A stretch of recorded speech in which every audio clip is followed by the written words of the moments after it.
You're watching the Action Sports Jax 24/7 network. Now it's time for the Brent and Austen Show. Wait a minute now, Hamby. We're not going to talk about the Super Bowl and the two games that happened. Analytics tell us that we should be talking about the Jaguars in 2026 and what to expect out of their pass rush, because most of the people listen when we talk about the Jags. What? Screw analytics is what I'm saying, Hamby. Jeez, you guys are slow on a freaking Monday. Here we go. Hey, get ready for 3 hours, people. Get ready for 3 hours. Sean Payton kick the damn field goal. Yeah, I agree with you. Lost the freaking game. Sean McVay kicked the field goal? Yeah, they never got the ball back. But, yeah, they did. The Rams at the end? Right. Oh, yeah, right at the end. end. And you could have kicked the field. Well, sure, and you got it to what, the 50, I think 30. it was? 30? Okay, yeah. Puka would have been in the catch. He would have had a shot at it. Would have had a shot at field goal. If you got the catch, yeah. Well, I mean, if I he think would've it's got good. out I of think bounds. it's a debatable. It's definitely a more debatable one. Of course, it's definitely more debatable. And this comes down to, once again, like you opened the show with, analytics. And like this is the problem. I did think kick the field goal, by the way, in real time. We were talking the sports office. For Sean McVay. Yeah. Yeah, that'll help the spread too a little bit for me, but it is what it is.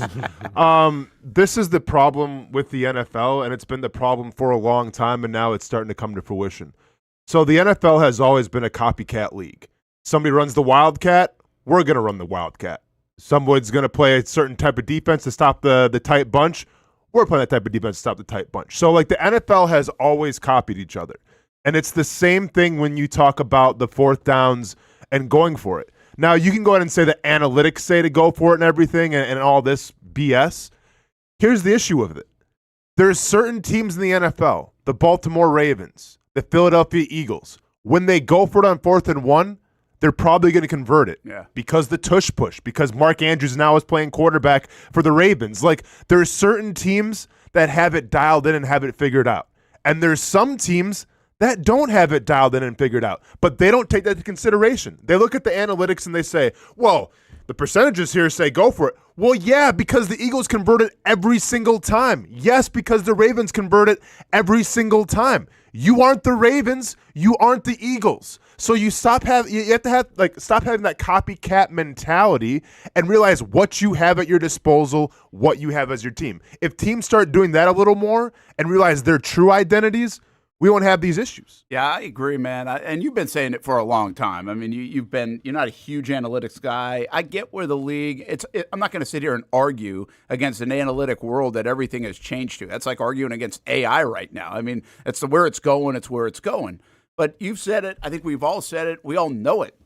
I mean, have a feel for the game. I mean, the thing that gets to me. Listen, I don't give a damn about the Denver Broncos. I'm not really even a huge fan of Sean Payton.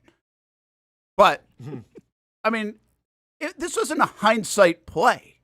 I was stunned that they were going for it. Then they called timeout, and they come back and go for it again. I was just stunned because I said it like on Twitter. You have everything in your favor. Plug it all into the damn computer. Backup quarterback, momentum, very good defense, good kicker. Well, it wasn't yesterday, but he was a good kicker. And, I mean, that was a chip shot field goal coming up. And, I mean, if you throw all that into the computer, 4th and 1 felt like 4th and 6. And it turned out to be. I mean, and they put it in Stidham's hands, of all things. They put it in his hands. Like, it's just remarkable that he didn't kick the field goal there. And totally changed the game because I don't think they turned it over on 3rd and 4 because now you're playing way more conservative. The Patriots ended up with, like, less than 200 yards of offense. At that time, they had, like, 30. In the mid-second quarter. So, and what I landed on basically is like, you're getting paid $15, $18 million, whatever you get, good for you, right? And there are a lot of things that you do as a coach, and it's a supply and demand thing, whatever. I don't care how much you make. I actually thought, I was thinking a lot about what Peyton did after the presser where we applauded him last week when they came back out and said the Bo Nix thing. Sure. And I was thinking a little bit more about it. Like, that was really a good job on his part to stay as calm and cool and confident as he was when he came back out because it sent a message to the rest of the team like, we're going to be okay. rather than be almost like that. You've seen that scared or disappointed look, like, oh boy, shook that we just lost our quarterback for the AFC Championship game. So, see, to me, that's where you make your money. Like, that's why you're in your leadership position. That's why you do what you do. That's why you're a Super Bowl winning coach. That's why, listen, he's a really good coach in the NFL. You going off a freaking computer in that situation is not a $15 million, $18 million decision. You're going off a computer. I mean, you might as well have an AI coach on the sideline if we're going to do that. Like, how do you not feel that? Everybody felt that they should kick a field goal before the play. It might have worked out. But it totally changed the game. They lost the game. Never scored again. I mean, he totally lost the football game on that play. Do you think the Patriots win if the Denver Broncos go up 10-0? I mean, it's so hard to say, right, how it turns out and everything, but, like, I was more confident in Drake May than I was in Jarrett Stidham. I was too. And especially with that weather, like, yeah, I mean, was that the loss right there? It didn't help things. Obviously, it changed the entire momentum of the game because there you go up by 10, right? But it's the same thing with Liam Cohen. I mean, last time I checked, Liam Cohen did the same thing, and we didn't come in here after that Jaguars-Bills game and chastise Liam Cohen right away like we're doing Sean Payton. Well, there's two things I think that are different. And actually, I'll give you it's not just going to be Cohen here, so it doesn't sound like favoritism. I will also say that, first of all, I think we were plenty critical and curious and questioned the Liam Cohen thing. It was one of the biggest questions we had about that in the running game, about the Buffalo game. Yeah. But I do think in the Jags situation, one, they're playing with their starting quarterback. Two, they're playing against Josh Allen, where you know he's going to score 20-something points in the game. That, to me, makes it a lot different, where you don't have the defense like Denver has tradition. I mean, Denver's defense, really good going into that game. You're going to lean on it. Sure. You know it's going to be a low-scoring game. Like, everybody knew that if they were going to win, it had to be a 17-13, 13-10 kind of game. The other thing is, I'll give you, in that game, I think you could question whether Vrabel should have gone for it on 4th and 1. Mm-hmm. Now, they end up getting it, which I don't think they really got it, on the QB sneak. Mm-hmm. No, don't think they got it on the QB sneak. But I actually wasn't as critical of that one because of what you just said. They actually had Drake May, and they felt like they could probably move the ball. They got a good chance to go in and get 7 and really put it away. They would back up Stidham at his own 10-yard line. Mm-hmm. Now, it turns out they end up kicking the field goal, and it felt like the game-winning field goal at the real time, and it was. But I just think the situations are different. I get the analytic guys going for it. I understand a yard. I think people have said this for a long time, Austin. You played it. If you can't get a yard, you don't feel like you should win, right? Or you got to be able to have confidence to get a yard. Correct. But the ingredients for the Denver 4th and 1 were different than Cohen's 4th and 2 and even Vrabel's 4th and 1 in that spot, in my opinion. In fact, Vrabel's was even shorter than the Denver one. And they still almost didn't get it. Yeah, I mean, listen, hindsight being 2020, it was definitely the wrong play. And even when I'm watching with my son, I'm like, he's dumb for not kicking the field goal here and getting 10 points. Like, I thought it was stupid. Now, you can sit here and say, okay, well, you have Jarrett Stidham as your quarterback. How many points are you realistically going to put up? How many opportunities do you get to your opponent's red zone to put up points? Like, that can go into it a little bit. You're playing against Drake May, and I get it. Like, the Patriots haven't scored a lot of points in this playoff run. But, like, are you worried about Drake May putting up some points? Like, I get the back and forth. But it's like I said before. To me, going for it there, it's a couple of things. Either you go for the points, you change the momentum, or it's to win the football game. And I felt like that wasn't the right decision. Just like with Sean McVay. And I don't get why nobody – and me and Hamby broke this down on Friday. We think Sean McVay is probably the best coach in the NFL. Yeah. How does the best coach in the NFL go for it on 4th and 4? When you can get a field goal, get the ball back, and possibly win the game. Like, yeah. I don't understand, like, why. Okay, and again, it's 4th and 1. Every offensive-minded coach is going to think, go for it on 4th and 1. Fine. Stupid call. You lost the game maybe because of it. How do you justify going for it on 4th and 4? Like, what do the analytics actually say about 4th and 4? Yeah, probably not good. Because usually it's a 4th and 3 or less where it says good. I would tend to agree with you. We thought they should kick, and I'm just going from the real time. I know sometimes you don't tweet in real time or whatever, so you don't know. But the real time thought was, at least in our sports office, was like, kick it, and you'll get it back, and you get a chance. Oh, yeah. That was me too. Watching the spread just slip away. Well, what I wondered here is, do you think he was mad that Stafford didn't see the play that he wanted, or mad that he didn't call the right play? Because it's more than just disappointment that they didn't get it. There was something here when he did this to me, and I was like, oh, I wonder if he saw something that Stafford didn't see. I don't know. Yeah, it was an interesting reaction. I think he's pissed because you're literally a couple plays from going to the Super Bowl, and you just may have cost yourself. Honestly, I probably would have ate the script right there. Yeah. I'd have been so irate and frustrated. So there's a little bit. See, this is the other thing I felt about the two games.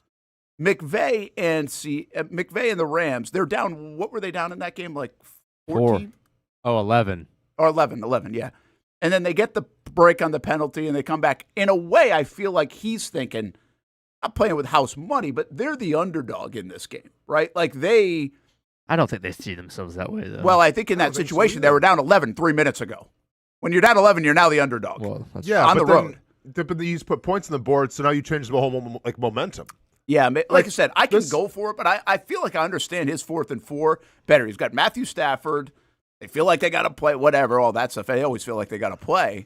And worst case scenario, if they don't get it, they hopefully will get the ball back and have a chance to go down again. Yeah, but once again, I look at it and seeing that this is why we can go back and forth with it. I look at it and say, okay, you drove down the field, you kick your field goal, you're down by 1, put it on your defense, I get it.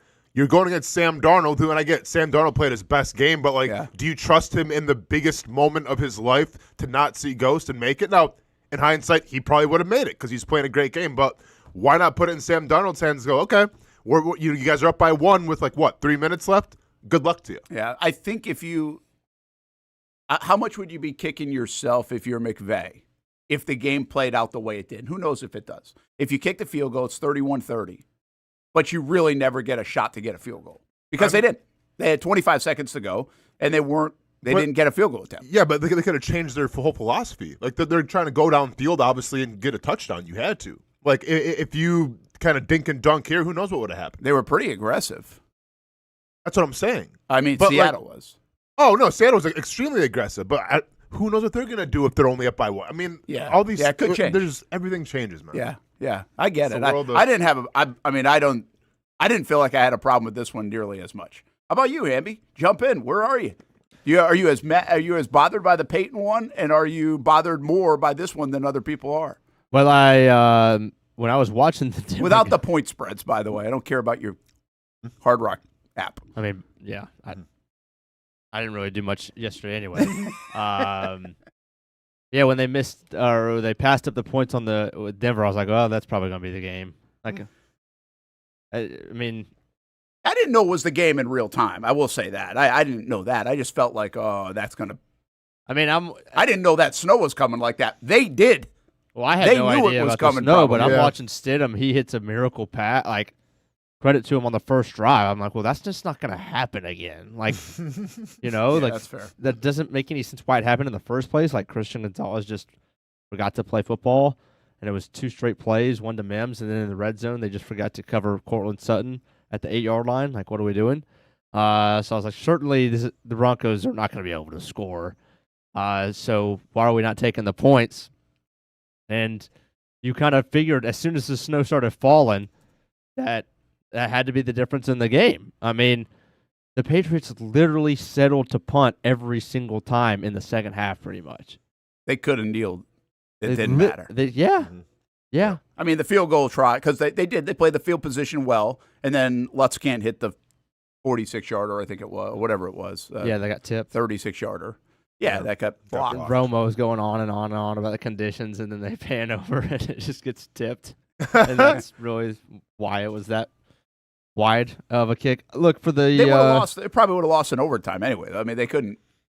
They needed a touchdown. They needed something miraculous. It felt like to happen. Well, it's really hard to. Well, I don't know, because it's really hard to start on offense if you have literally not been trying. Yeah, good point. You know what I'm saying? Yeah. Just to start from scratch. As for McVay, the end of the game almost I thought was just a hat tip to the Seahawks. They had the cojones to throw the football on second down 3 times. Yeah, which was crazy to me. Insane. But it worked out. And so it's Could have been a lot of second guessing there. I don't know. Sam Darnold's how do you hands blame and the said, "Take us to the defense? Super Bowl." Like, how do you blame the defense though? Like, Well, you're still have to stop the run. Yeah, I get that. You're They supposed out-chessed them. Yeah. Yeah. But they did give up 31 points and 350 yards to Sam Darnold. Well, Their I defense get it, is but, not I very mean- good. Their secondary really struggled. Yeah, the Rams just weren't good the last month to me. They weren't. They really weren't. Anyway, it's fascinating. Overtime would have been great. Here's what I feel like. I got to be honest with you. I feel good for Seattle. And we got to watch the damn Patriots in the Super Bowl again. Like, I'm so tired of the Patriots and the Chiefs. There's part of me that's that. I don't know why there's part of me like that. Football needs a villain. I got a lot of people back home that obviously love the Patriots, and I'm swearing at them. Like, I hate the fact that the Patriots are in the Super Bowl, even though it's Vrabel and May. Like, Vrabel feels like an okay guy and cool. May seems like a cool dude. Good for him. Like, it's not an unlikable team. It's not Brady and Belichick. For sure. I am so tired. I don't know why. I just never have loved dynasty stuff. And I know this isn't necessarily a dynasty, but I love the Seahawks story because of Darnold. I love the Seahawks story because we haven't seen him in the Super Bowl in 10 years. I wasn't even tired of the Rams, and the Rams have been pretty good. But I get damn tired of the freaking Chiefs and Patriots. I'm just going to admit it. I'm so tired of them. I hear you, man. I hear you. So tired of them. And Denver's been a lot, quite frankly, and I wasn't tired of them. Yeah. I don't mind because am I the biggest fan of the Patriots going to the Super Bowl again? Absolutely not. But do I respect what they do? I mean, how can you not respect it, right? Because this is like the rehashed version of the New England Patriots going to a Super Bowl without Bill Belichick, without Tom Brady. And as a person, I'm not the biggest Robert Kraft fan. As an owner, I have nothing but respect for that dude because that dude knows how to win. Like, everyone wants to say, oh, Patriots got the easiest schedule in the NFL. Well, let me ask you this. Why did they have the easiest schedule in the NFL? Because in 2024, they had one of the worst records in the NFL. Yeah. And they had a head coach by the name of Gerard Mayo, who they fired after one season, who was a New England Patriot. They fired him because they said, you know what? Yeah, it's only 1 year. We could probably let you kind of figure it out a little bit. But that's not the Patriots' way. We need to win every single year. So go ahead and take your one and done, and we'll see you later. Mike Vrabel, come on down. How many teams would have fired their head coach after one season? Yeah, how many teams? Probably not many, right? Probably not many owners out there that are going to fire him after one season. Well, the Patriots did it. The kicker. Say what? Got to kick the kicker. Got to kick the kicker. Yeah, there you go. But the New England Patriots did it, and now they're going to the Super Bowl. So I do respect ownership groups and franchises that are just winners. Yeah. And the New England Patriots are winners. Yeah, they figured it out, man. And I do give credit to Kraft for fixing that quickly and jumping on Vrabel. Like, you have to give him credit. And Vrabel, a lot of credit. Listen, I think actually in a weird way, I was thinking this myself, the Patriots are actually a kind of a cool story if you take the logo off. If you put them on anybody else, to me, I think they're kind of a neat story. I don't feel like they've got like this team full of Pro Bowlers and everything. They got some good players, but I don't really. I mean, they've drafted well. They obviously hit on free agency too, and all that. But yeah, I don't hate the story. I just am so tired of that. I'm so tired of the Patriots, man. And they really haven't even been. What was the last time they were? 2018. Actually, it's been longer than I thought it was. Was it 18 or 19? I think it might have been 19 that they were there. So. And here's the other thing. And this is where I do think there's some evidence here. First of all, if you're good, you're good. And you win games, you win games. I don't take advantage of the schedule. Like, there is something to be said for that. Sure. Are the Patriots on a fortuitous run? Absolutely. But not necessarily to me by the schedule. The most fortuitous part of this is if your quarterback plays the way he played in the last 3 games, you don't usually go to the Super Bowl. Never. I mean, it's almost impossible to go to the Super Bowl with your offense and your quarterback playing that way. The Chargers game? What did he have? Didn't he do pretty good against the Chargers? Talking about the playoff run? He's got 6 fumbles and 2 picks and 14 points a game in the playoffs. 6 fumbles, Hamby, can you bring up his Chargers numbers? Chargers numbers were 17 of 29 for 268, 1 touchdown, 1 interception. Yeah, bring up his. Dude, he ran all over the. They used his. He was running the QB options. What do you run for? 65 yards. And how, they in have a the touchdown? Chargers game too? Yeah. Yes. How many carries? No touchdowns, 10 carries. Yeah, they're dual threat. Yeah. And by the way, he played. Did you see the stat? He's played now 3 of the top 5 defenses in the playoffs. And to his, this isn't. I'm not telling you that he's a bad quarterback because of this. Yeah. I'm just saying he also played in elements. Last week in New England was really bad weather, and this was bad weather. But you could tell that his turnovers. That if you watched, he's a very accurate passer. His couple of throws in the first half, like were at the shoelaces of guys. He was not feeling great because he was trying not to turn the ball over after he had turned the ball over so many times in the last couple of weeks. My point is, no quarterback gets away with that. The last 2 weeks, you just don't usually win those games. So there you go again. Hats off to the Patriots defense because they're the ones that carried the freight. I think I saw them. He and Trent Dilfer actually.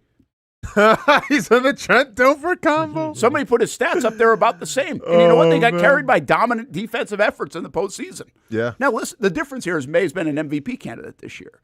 But then you take Stafford, for example, who threw 360 yards, 3 touchdowns, and he loses. So it's just a real, again, you got to take advantage of the breaks. I think they got some big breaks, and they took advantage of it, and here they are.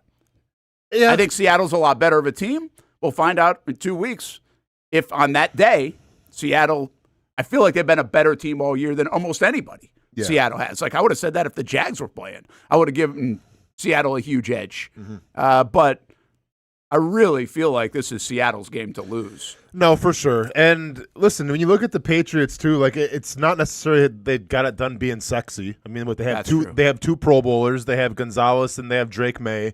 Their offensive line is kind of whatever, but they do, and it's much like the Jacksonville Jaguars. They've done a great job of developing players. Like Calebon Chason was an afterthought when he left Jacksonville, forgot all about him.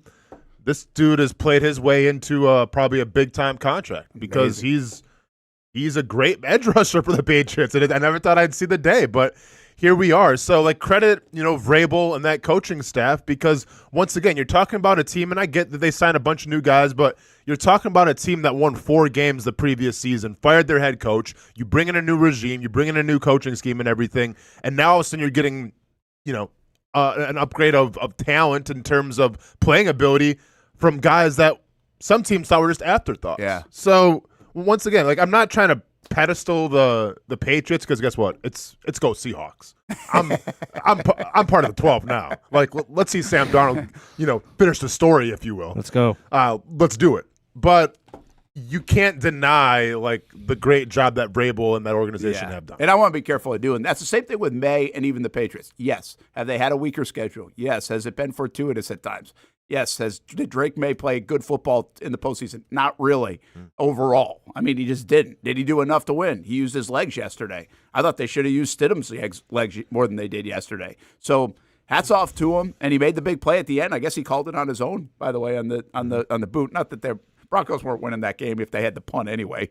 So yeah, now if I'm a Patriots fan, I'm like, all right, my defense is pretty good. And I haven't even had the good game from Drake May yet. Like, I would feel pretty good about this. We haven't had good weather in a couple weeks. Yeah, they're going to get good weather. Yeah. And they might get the really good game from Drake May. Like, that's what I'd be leaning on, even though I do think Seattle's a better team.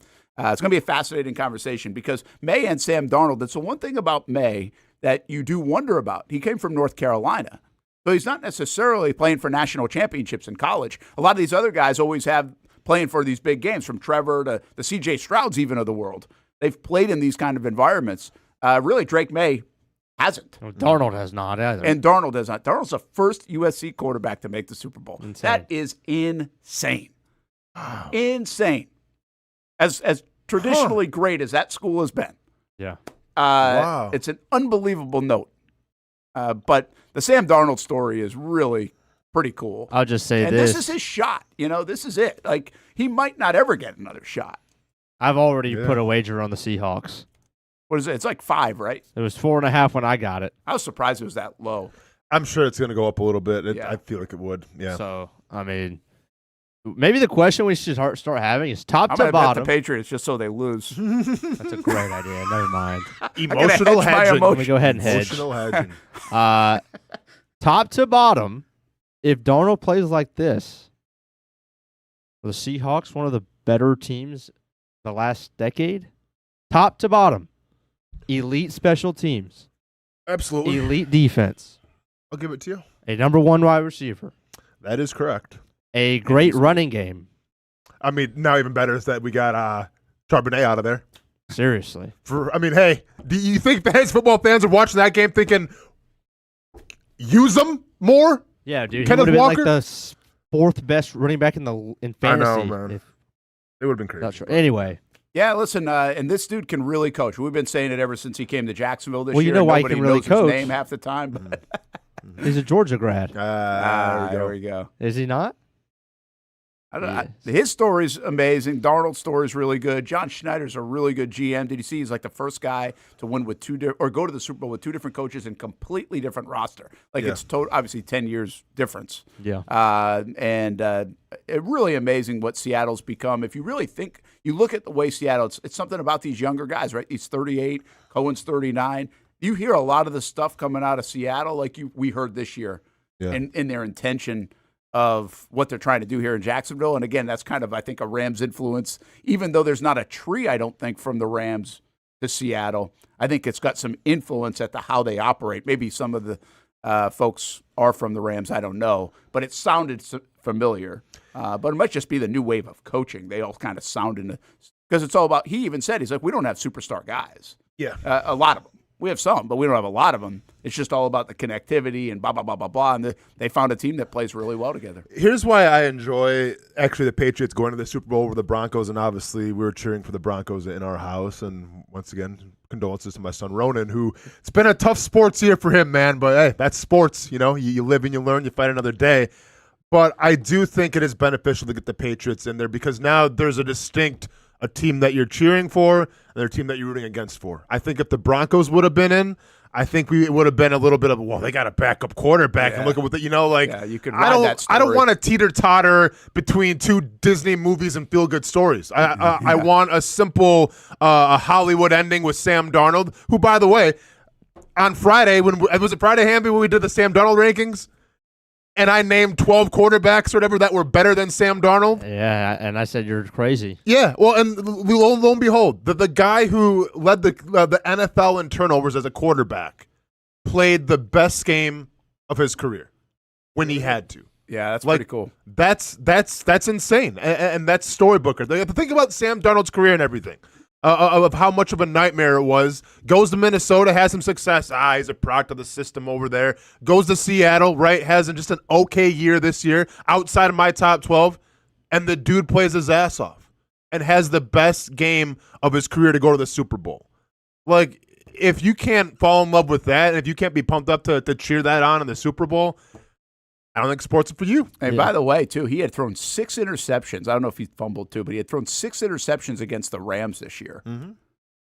And then he dials up that game in the postseason, which was just obviously terrific with 3 touchdowns and 346 yards. And especially coming from the draft class that featured Lamar Jackson, Josh Allen.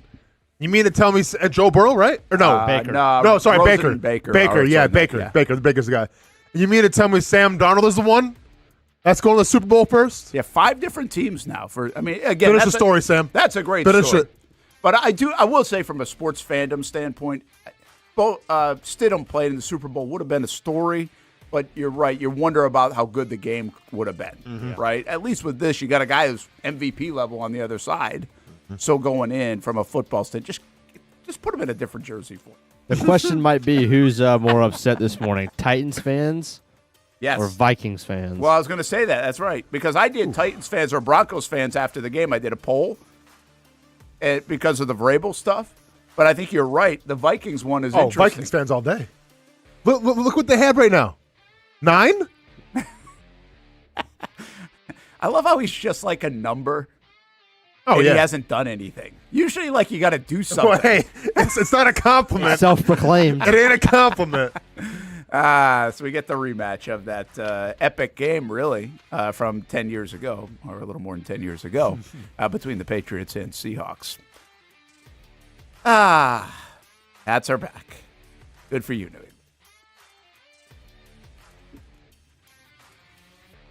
When it's time to get a new car for anyone in your family, just remember, nobody but Nimnick, the #1 Buick GMC dealer in Jacksonville. Get the latest price breaks on 2023 and 2024 models or the newest 2025 vehicles in the showroom on Phillips Highway or shop online at nimnickbuickgmc.com 24 hours a day. GMC Sierras, Yukons, and the redesigned Acadias, or get the all-new redesigned line with Buicks. It's nobody but Nimnick, and part of the reason why is this is a first-class buying experience here at Nimnick Buick GMC. You're not just a customer, you're a friend. This is about getting a vehicle that best fits you and getting you on the road, and also helping you and your family down the road.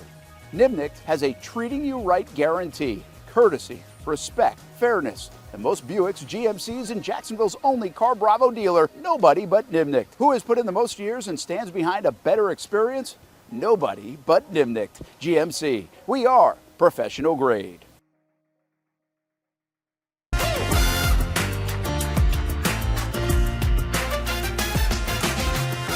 Empower a future, inspire a dream.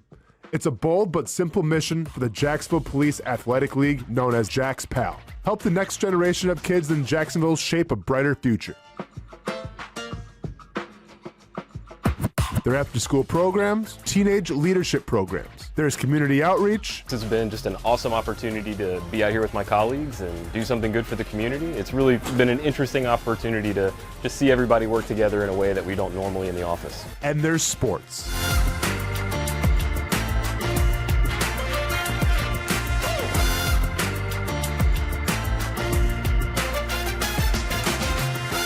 There are also ways you can help the next generation with a donation of any kind. Just visit jaxpal.org to get more information. Empower a future, inspire a dream with Jax PAL.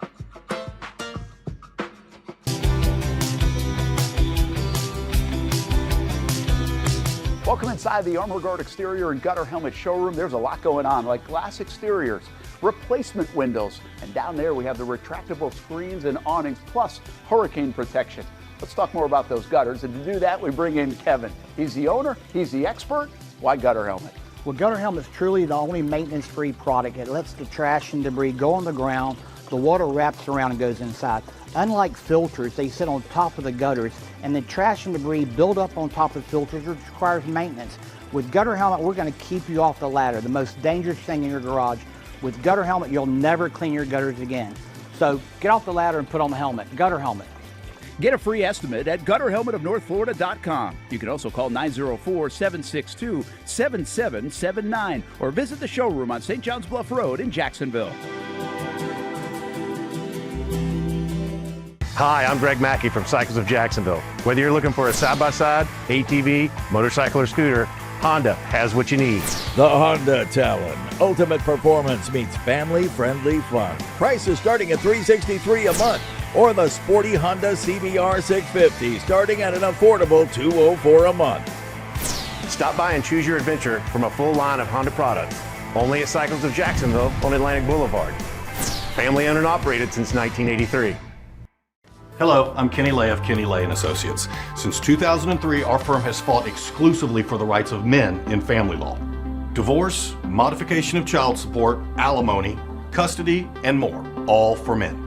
A father is vitally important to a child's life, and being a man is not a reason to pay more in child support or alimony. I'm a single father. I get it. If you have a divorce or other family law issue, contact Kenny Lay & Associates at divorcemenonly.com. CGC Water Treatment and Plumbing is taking their 75-plus years of expertise and expanding to CGC Home Services. Water treatment and plumbing is still a big part of what they do, and now they can do even more for you. Home services like kitchen and bathroom remodeling, showers, sinks, faucets, toilet repair, backflow testing, and the list keeps going. Find all they can do at cgchomeservices.com or give them a call, 904-298-7052. It's a new look and a new name with the same expertise. They've been serving homes like yours since 1946. CGC Home Services, right here in Jacksonville, off St. John's Bluff Road, 904-298-7052. And visit cgchomeservices.com. Florida license number CFC 1432579. Welcome back to the Brent and Austin Show, streaming on the Action Sports Jax 24/7 network. Well, oh boy. Oh, yeah, no. Oh no. Wow. Oh my. Comes down to the Super Bowl. So, wow, that's awesome. What happened? Pretty simple. Casey took my pick, I took his pick, and we're 0-2. So Seattle had kicked the field goal, you guys would have covered? If the Is that Rams, what that was? if the Rams I'm sorry, kicked the field goal, Rams. I don't know. Were the Rams favored or not? Yeah, Seattle was favored by 2.5. So yeah, you would have. Okay, we would have won that. Yeah, I wanted the Broncos, man. He wanted you wanted the Broncos, and he wanted the Seahawks. What you gonna do? Well, because here's the crazy thing about the Broncos game. Broncos game was plus 5.5 when you guys were probably doing it. Yeah. It moved to like 3.5, I think it was. Okay. At the game. Sharp's coming in. Yeah, it was 5.5 when we picked it. Okay. And maybe it moved to 4 or 4.5, but I think at one time I saw it at 3.5, so it was sliding all over the place. But yep, you hate to see it. Wow, well that's fun. Well, I mean, it's going to be interesting though, because how the heck are you going to do the suit? I mean, we I can't guess- force one of y'all to pick what you don't want to pick. And we kind of should. Well, no, we talked about this on Friday though, where if this is going to happen because I had a bad feeling about it. Well, it happened. We get their pick, and then we'll probably pick the opposite. I mean, obviously we'll pick the opposite. So you're giving them the advantage of picking who they want to pick, and you just take the other team? Well, didn't we just do that against them this last week? And plus, winners bring. I don't know. I mean, that's kind of the way to do it. Winners bring it back anyways. That's So, kind of the way to do it, at least for the entertainment. I mean, it's not like we've seen them the whole year in here doing their picks, but I assume since they won, they should bring it back first. By the way, I think it's And a we'll good respond. line to be like mixed on too. It's like it's a debatable. If this was 2.5, I think everybody'd be like Seattle. Yeah. But at 5 or whatever it might get to in a couple of weeks, even if it's 4.5 to 5.5 points, I think that's an interesting line. Again, I think this is going to be a good game. I've been a big believer that the Patriots have been a little fortunate. I've been a big believer they've played not a lot of great teams over the course of the year. And I also think it's going to be a good game. Like, it's a one-off game, and they're capable. It's pretty apparent they're capable. So I think it's going to be a good football game. We need to figure out a tiebreaker though, where if I was wondering that. I mean, I have one thing in my mind, but it's gonna be a long payoff. We each get to pick one member of the NCAA tournament. Whoever goes farther in that tournament wins the tiebreaker if it gets to that point. That could be good. But that's going to be a long played out thing, though. I mean, you could do total points, which is a lot of things come down to, but you can't do MVP's easy. Yeah. Right? Quarterback, probably. Yeah, usually. Yeah, we could do the over-under, though. National Anthem over-under. We do how about that? We do 10 prop Gatorade bets. Cooler. Yes. That the tiebreaker is 10 prop bets. We can do that. And whoever gets the most. I like that. That could be fun. I like that a lot. All right. We'll figure it out. We got a couple weeks to Hey, we had a great weekend. Yeah, we did. Here we come. Yeah, so welcome back, guys. Guys, wish us good momentum for next year. Welcome back. Hey, if we get included on the prop bets, we might win this whole thing. Yeah, the prop bets count for actual wins for us. Yes. Yes. Brent Martineau, Austen Lane, and Jason Hamby on a Monday following the AFC NFC Championship games. One quick note from a broadcasting standpoint, like, why is golf with Scotty Scheffler and an 18-year-old like in the final or coming down the stretch, why are they going up against the AFC NFC Championship game? Move that to Wednesday through Saturday. Scotty Scheffler wins again, and nobody knows. Where are they golfing at? It was like winter. Yeah, well, Yeah, I didn't even hear about They it. go out west. You didn't hear about it? Of course, that's my point, right? I literally didn't hear about it. It was kind of a cool storyline. Got an 18-year-old kid who, like, he was paired with Scheffler? in the final group. He shot 60 on Friday or Saturday. One That's of the days huge. to get in the mix. And so they could have had a really good afternoon on Saturday with a kind of a quiet day. Why you put anything against the NFL right now when you have a choice is a choice.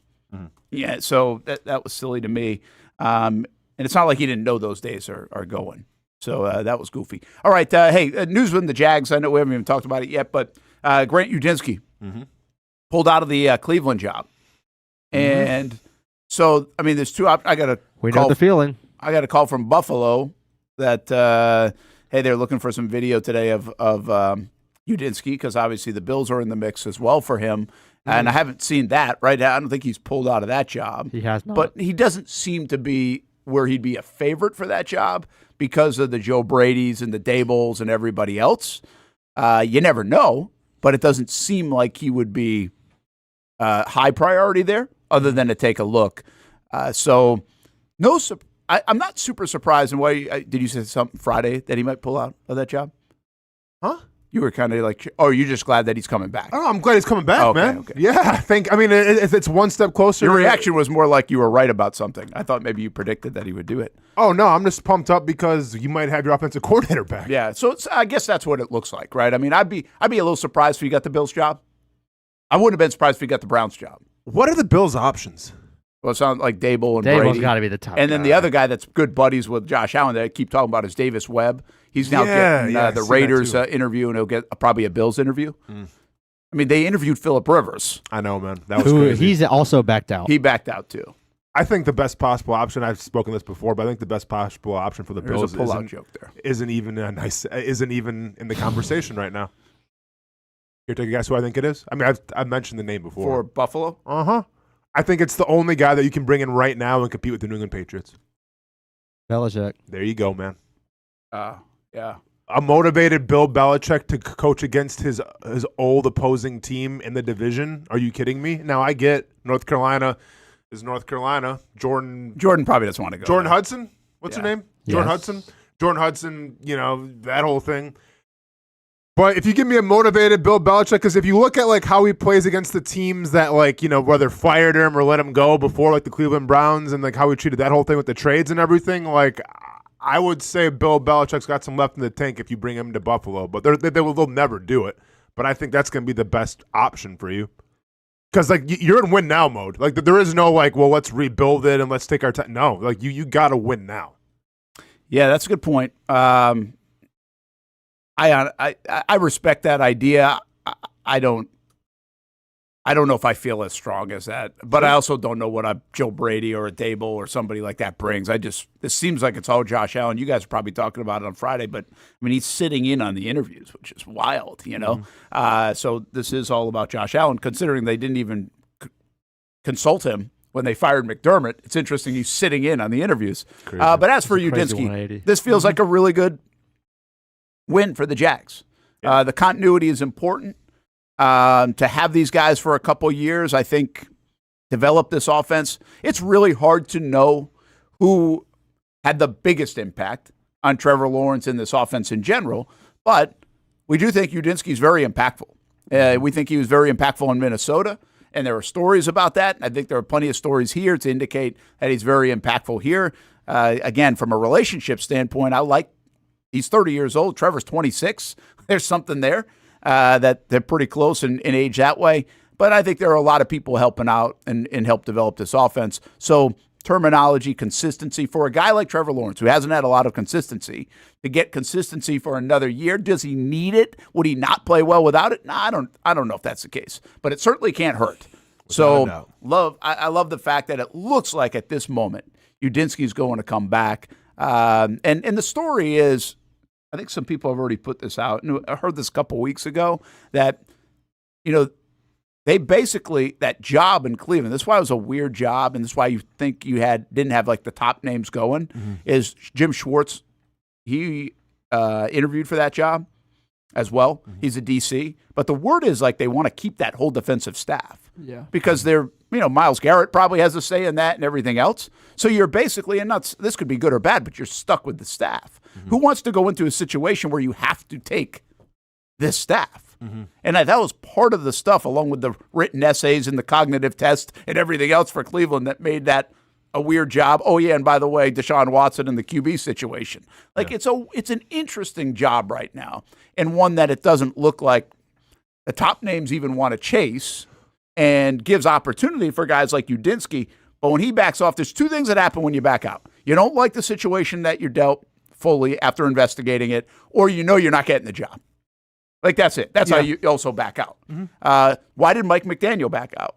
Did he just not think it was a position to be successful, or did he not think he was getting the job? I don't know. Same thing with Udinski. I mean, the whole thing that they're saying now, it's the whole testing that they're doing for the Browns, the personality tests in the interview. Like, they're making them fill out, like, questionnaires, and they're making them fill out, like, multi-part essays to describe their personality, which I guess they're trying to figure out, like, which head coach personality is going to fit best with this Browns team, which it's very combine NFL player-esque. Yeah. I'm not sure if you're going to be doing that with a bunch of, like, grown men who are trying to be a head coach. Like, I'm sure that's got something to do with it. Yeah, it just feels a little outside the box. And by the way, Udinski, you'd think he's a brilliant guy. I think he'd probably do pretty well on testing. Of course, yeah. So it might favor somebody like him. Have you seen anything else on Campanile? It sounded like he was one of 3 guys that they're pretty hot on in Arizona. Yeah, but the other one being, or one of the other 2 being Raheem Morris. Yeah, I saw that. Raheem Morris, Campanile, and what's the last guy? Well, I mean, I kind of got stuck on Raheem Morris because I'm like, well, I don't get it. He had only had one opportunity for a year, and I get it was only a year, but it was a failure. Yeah. Like in a place like Arizona, Campanile to me makes a lot of sense. Like if you're going for that culture stuff, Sure. and listen, they say Raheem Morris is a great guy too. I'm not sure. Oh, Vance Joseph. Oh, Vance Joseph. There you go. Oh, yeah. Yeah, yeah. Who'll probably interview either today or tomorrow now that the Broncos are out. Yeah, good point. So, yeah, I don't know. I don't know if Camp will. I wasn't too strong that Campanile would get a job. Like last week, if we're having this conversation, I thought Udinski had a better chance to get scooped up than Campanile.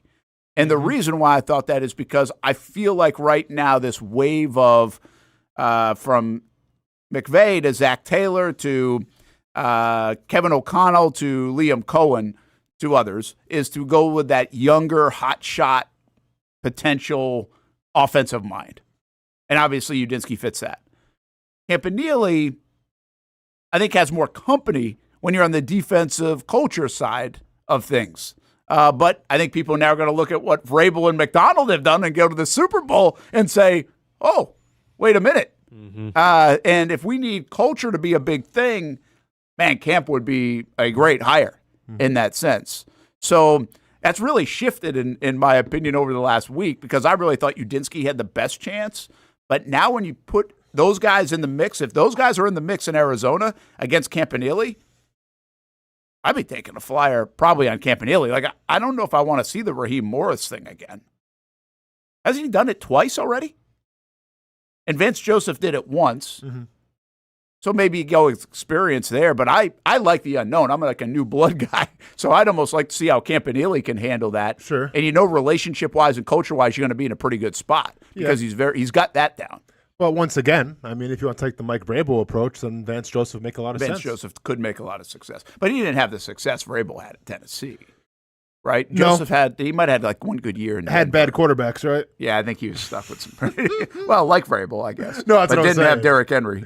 Yeah, I didn't have Derrick Henry. It is pretty wild, though. I mean, do you think this will – you always talk about the defensive guy. I think it's a fascinating mix because here's the other conversation about – like Udinski, I was looking at McVay and how many coaches he's had to go hire because they've been hired. And there was a 2-stretch year where like 2019 and 20 or 18 and 19 or something like that where he didn't even have an OC. And I was like... That was in between, it was after the first LaFleur, Matt. Okay. Before KOC. Okay, was that after the Goff Super Bowl appearance and they lost? Yes. It was after? So, it was 18 and 19 when they lost the Super Bowl. Okay, so my thought was, well, what if they lose Udinski? Does Cohen even need to name an OC? He doesn't have to really go find one. Probably not. Right? Or he could elevate guys like Spencer Whipple or somebody to the role, and because you want to do that, but you don't have to. But I think the other side is what we always talk about is this culture thing. And now you're seeing McDonald do the job he's doing. You're seeing Vrabel do the job he's doing. And we're seeing an NFL that I think has shifted a little bit back toward the defense. A little bit. We're not seeing guys throw for 320 every game. We just saw it in the NFC Championship. I know both of them. But guys didn't throw for 5,000 yards like they did 4, 5, 6 years ago now. So even the shift has gone to maybe a little bit more we got to be better on defense. Yeah. And you get the culture with that usually with the defensive guy more than the offensive guy for whatever reason. No, without a doubt. But like if I'm in charge of starting a new franchise and starting a new, I'm definitely like, and listen, I'm a defensive minded guy. So like I'm always going to be erring on the side of that ball. But at the same time, if I'm starting a team, I'm getting an offensive-minded dude because I need a guy that's going to be calling the plays. Like I'm not sure like what the stats say, what the analytics say in terms of offensive play calling head coaches that have had success in the NFL, that have made Super Bowl runs. I assume it's up there with Andy Reid. I mean, he kind of put it on the map a little bit. Sean McVay as well. There's something to be said for when you bring in an offensive-minded head coach and you know regardless of how much success you have, that's going to stay the same because this is the problem with the NFL. When you have a lot of success, well, then you have a lot of change, and that's coordinators going away. That's obviously players, signing new, high-value free agent deals, all this stuff. What you need is the quarterback to play well, and you need the coach to be consistent with the play calling. If you have those two things, I think you have a shot to have long-term success. If you look at Vrabel, for instance. Right now, Vrabel's doing great. Now, we'll see what happens with Josh McDaniel. The thought is, I think that, hey, he wasn't a really great head coach, so maybe he's just going to, cement himself now as the offensive coordinator for the Patriots for years and years to come. That might be the case. If that's the case, all right, Vrabel, you're all good. Yeah, what a win for the Patriots. If McDaniel leaves, then what are we talking about? Yeah. Right? So, McDaniels. So I think there's something to be said for if you go after the guy that's calling the plays, he's going to be there the whole time, that gives you a little more sense of ease that, hey, our quarterback's going to be just fine. And that's why I think a lot of Jaguars fans, including myself, are so excited with Liam Cohen. Yeah, so from a Campanile standpoint, by the way, there are 4 jobs left. The Bills, I don't think he's getting that job. Cleveland doesn't seem like he's even in the mix or would be interested or whatever, or they were interested in him. And the Raiders doesn't sound like it either. So this is really about Arizona or not. Is he going to get the Arizona job or is he going to be back in Jacksonville? And that's a tough one to say right now because, again, I could see them taking a flyer on Campanile. In fact, if you give me those 3 candidates, I'd probably get more excited about Campanile.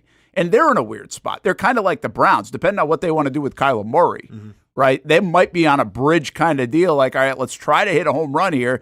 If it doesn't work, we'll reset the damn organization in 2 years anyway, or whatever it might be. They're in kind of an odd spot. One other thought, because I know this is the fascinating one to me as well. Mike McCarthy goes to Pittsburgh over the weekend. And this, I knew we'd get that reaction. And that's the fascinating reaction with McCarthy. Oh, man. So there's there's 2 thoughts here. One, holy cow, did that dude hit the coaching lottery? Green Bay, Dallas, Pittsburgh. 3-timer goes to those 3 organizations. But on top of it, there's that reaction a lot to McCarthy. There was that in Dallas, too. And I know Green Bay fans, and obviously that's why you're chuckling probably the most because you know from the Green Bay days, they were done with him. But people get excited about a guy like John Harbaugh. Did you see the head-to-head? Like the results-wise, they're like the same guy. Mike McCarthy and John Harbaugh? Same guy. Did one line his interview to the Dallas Cowboys to get the job? Dude, I forgot about that. For real. I mean, I'm not even joking. I wonder if Art Rooney fell for it again. That happened. Yeah. And we're just going to not act like that's a big deal? We act like a lot isn't a big deal. But so I think it's a big deal. I guess what do they see? Yeah, Glenn said Pittsburgh native. Okay, I get that. But, Aaron Rodgers? But I feel like Rodgers is retiring. Don't you? I think if McCarthy going to Pittsburgh gives him a good shot of coming back for another year. Didn't they kind of butt heads? He even said it. They butted heads. I think if Aaron Rodgers is going to play another season, it's going to be because of Mike McCarthy. I don't think if Mike McCarthy showed up to Pittsburgh, he wouldn't be in Pittsburgh. Gosh, if I'm Mike McCarthy, I want this to start fresh with a new quarterback. I don't want a 43-year-old quarterback as my quarterback. I think a lot of coaches would say that, but this is Mike McCarthy we're talking about. So why is the discourse on McCarthy, given his resume, which is good, and what are the teams missing from Jerry Jones to Rooney to whoever? Yeah. That while the fans don't feel the same way, and I don't know what the reaction is in Pittsburgh, I just feel like he has a very lukewarm response when he's been hired, despite, again, a resume that is pretty impressive. So I mean, if you want to go off of Pittsburgh Twitter when they announced, like when Adam Schefter broke it down, if you want to see like the Steelers fans' comments, like they're not happy. They about weren't. It. No. Okay. No. I mean, I can't even repeat some of the things that I read, but very funny. I mean, Who do they want? You know? No idea. I'm sure they want some defensive because it's Pittsburgh, It's right? Pittsburgh, yeah. I mean, at least in Green Bay, it always seemed like you had such great quarterback play, and you pedestal yourself as this innovative play caller, and you only went there once. So like, there's some disconnect there with Packers fans, just because for like as highly touted as this guy was, the offense was never like crazy. Now, when you talk about the whole Dallas thing, and I think there's something to be said for this. I don't know how Cowboys fans felt about it, but the dude sits down with Jerry Jones, goes over all these analytical things, and it was all BS. Like, he literally just made it up because that's where the NFL was going to, so he tried to get ahead of it, but he had, like, nothing to back it up on in all his claims. Literally lied in his interview, got the gig, goes to Dallas, has decent years with them, but once again, like, never got over the hump with Dallas. So I just think there's a thought with Mike McCarthy where he's an okay coach. He's an offensive-minded coach, but in terms of culture setting, in terms of winning over a locker room and like having everyone play for each other, there's some discrepancies whether he's that guy or not. Let me read you this quote from the owner, Art Rooney, on their search. But we wound up bringing in 3 guys for in-person interviews, Brian Flores, Mike McCarthy, and Anthony Weaver. And we sat down and talked about whether we had our man or if we wanted to bring in more people for the in-person interviews. We decided that Mike was the man for the job, so we went and offered him the job on Saturday. That simple. Brought in 3 people. Mike apparently blew him away. Yeah, I'll give you what else is really interesting about this, because the Steelers have had a ton of success hiring a guy and keeping their guy. We know that, been in right? the 30s. But he's always been in the 30s. Chuck Noll was 37, and both Tomlin and Cowher, I think, were 34. And the 2 guys before that, back in the early 1900s, were both in their 30s. Okay, well, they stunk then. Like, they didn't have success until Noll. Like, they were really bad for like 30 years before that. I don't think a lot of people know that. It's kind of like the Patriots. Like, if you were born in 2000, you think they've always been good. They haven't. So Steelers were that way, too, prior to like 1970 or something, or whatever it was, 80s, 70s, 80s. Yeah, 70s. So this is just like they didn't follow their blueprint, which is kind of interesting. And we're in a day and age where everybody's trying to follow almost that blueprint. Yeah. Like you could. I'm not saying Campanile would fit, but it's like a 43-year-old Campanile seems to fit better than however old Mike McCarthy is now on his 3rd team. Yep. So you almost wonder if this is a little bit of a bridge. This is going to be the shortest tenure. It's got to be the shortest tenure. It's based on his age, most likely. Yeah. And they don't love the pool.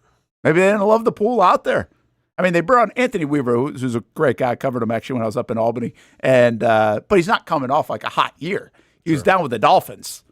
With the Ravens, he was actually a candidate. In fact, I think the Jags requested to talk to him about their job last year, and I think he denied it. And then he went to be the DC down in Miami over the last couple of years or last year. And then Miami was Miami, so it's not like he was the hottest name out there. Campanile would be a way better candidate. Flores thing was interesting because it almost felt like you could potentially get Tomlin all over again. Had that feel to it. Yep. And they chose not to do it. Yeah, I mean, it's going to be, this is his 3rd time. This is his 3rd go-around. And someone said, all right, Glenn from Florida, pick out the QB situation first. Well, and that to me is the issue with Mike McCarthy, where he had Aaron Rodgers for how long? Went to 1 Super Bowl, won it, so give him credit for that. He had Dak Prescott when, I don't know where people rank Dak Prescott in the list of quarterbacks, but he's up there. He's a pretty solid quarterback, pretty solid offense. They don't even sniff the Super Bowl. And now you're going to Pittsburgh, where you don't even have a quarterback. We'll see if Aaron Rodgers comes back. Like, this dude's had some pretty great quarterbacks and hasn't done much with them. Yeah. Right? So, like, hasn't done enough. He's won a lot of games. Hasn't done enough, yeah. And maybe Pittsburgh's like that, too. They're just like, hey, we don't want to be 3-14. This guy prevents you from being 3-14, right? But sure. Does Tomlin. Yeah, I was just going to say, you had a guy on Tomlin that you guaranteed weren't going to be 3-14. Yeah, but I would say that's where their mistake is. Maybe the problem in Pittsburgh is they haven't been 3-14. The Patriots the last 2 years were like 3-14 and 4-13 or something. And look where they are. And we know like that's the way to get better, like get to the top, is actually to probably be really bad, not at 500. Yeah, I mean, the problem with Pittsburgh is they give Mike Tomlin a quarterback. It's the same thing with Mike Vrabel in Tennessee. Yeah. So interesting move there. 4 jobs still open. The Raiders, the Browns, the Bills, and Arizona. And it really feels like one of them is coveted. I mean, the Bills is the only coveted job. Yeah. The other ones, I would. It makes you think about if this is a great career choice, other than the fact they're going to pay me $10 million a year, right? I mean, it's debatable. When we come back, did you see the guy who climbed the whatever building tower? Chinese Taipei. It was pretty wild. It was insane. I went down a rabbit hole on this guy. Sorry, professional wrestling. Yeah, it was a good UFC card too. Wasn't there? Well, we talked about because I talked to that dude before. He came to talk to the Bears. I've told the story. Because he had a movie or whatever coming out. Yeah. He came to talk to our team. I read some stuff. I guess been doing this since he was like 5. Just crazy. We'll talk about it next. I have some thoughts about him, man. After like meeting him and talking to him. Do you? Oh, interesting. Like I want to hear him. Yeah. Talk about career choices. What a wild one. That's really like, how do you get to the point where you're like, I want to do that? That's probably my biggest curiosity. I've never been so stressed. There's nothing in my mind that would say I want to do that. I can honestly sit here and say it was probably the most stress I've ever seen watching anything on TV. Wild. I was so stressed. I wonder if you had to. See, that's like, you have to watch it live to get that feeling, because I never had that feeling, because I think I knew the end result. He made it. Oh, yeah. Hey, you know what I mean? Well, yeah, I mean, spoilers, yeah, it's over. Yeah. But, like, in the moment, watch with my 10-year-old, I'm like, man, if he falls, how do I, sometimes, how do I explain it to my son? You chased a dream, didn't get it. Play some video games. Like, how do we, what? Yeah. Well, we'll be back. Brent Austin Show. Most of us know how to throw.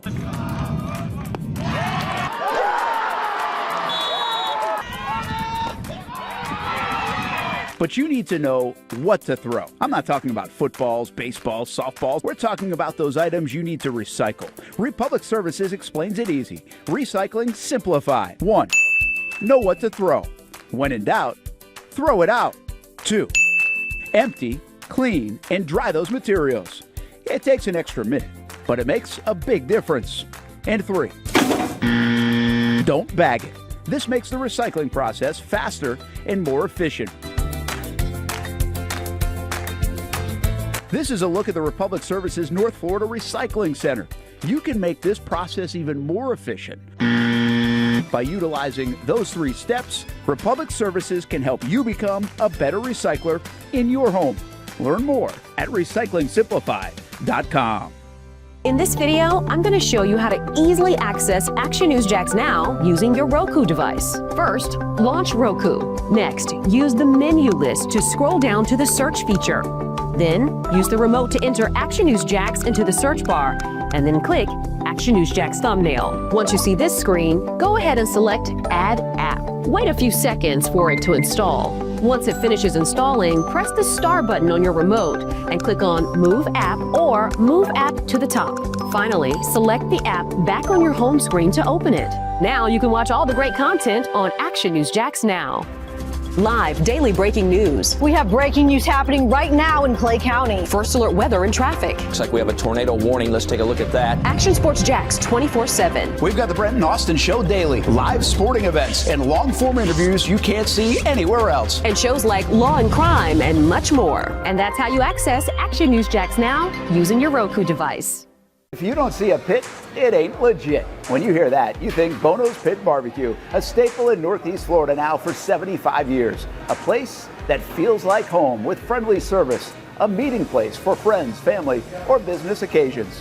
On the menu, the corn nuggets are a favorite in our house, but there's something for everyone. Sandwiches, platters, salads, sides, desserts, and family feasts. You see Bono's all over the place in Northeast Florida. You know, there are almost 20 locations in the Jacksonville area now, so stop on by, sit down, and dine in with Bono's. You can also take it to go. There are drive-thrus in many of the locations, and they have delivery options too. Just download the Bono's app to make things easy. I signed up for the loyalty program, and you can too, to get special offers. If Jacksonville is home, few things feel more Jacksonville than Bono's Pit Barbecue. Celebrate 75 years and many more to come. Bono's Pit Barbecue. If you don't see a pit, it ain't legit. People helping people. It's at the core of what Alive Credit Union is all about, and it's been that way for over 70 years. From the start in 1954 to today, the mission remains to inspire financial wellness and give you a financially fit lifestyle. Alive Credit Union and its employees are committed to not only serving their valued members, but also our community here in Northeast Florida. I had a chance to see that commitment firsthand as Alive partnered with our Action Sports Jacks 24/7 team to bring you Armada men's and women's soccer broadcasts. Inside the 18, it is a shot, and it's a goal!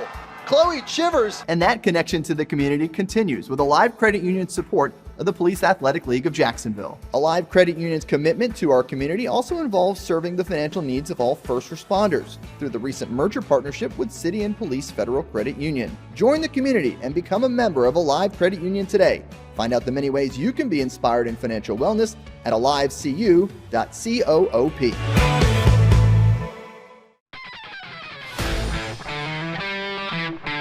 Hey guys, we got a new player today. I hear he's pretty good.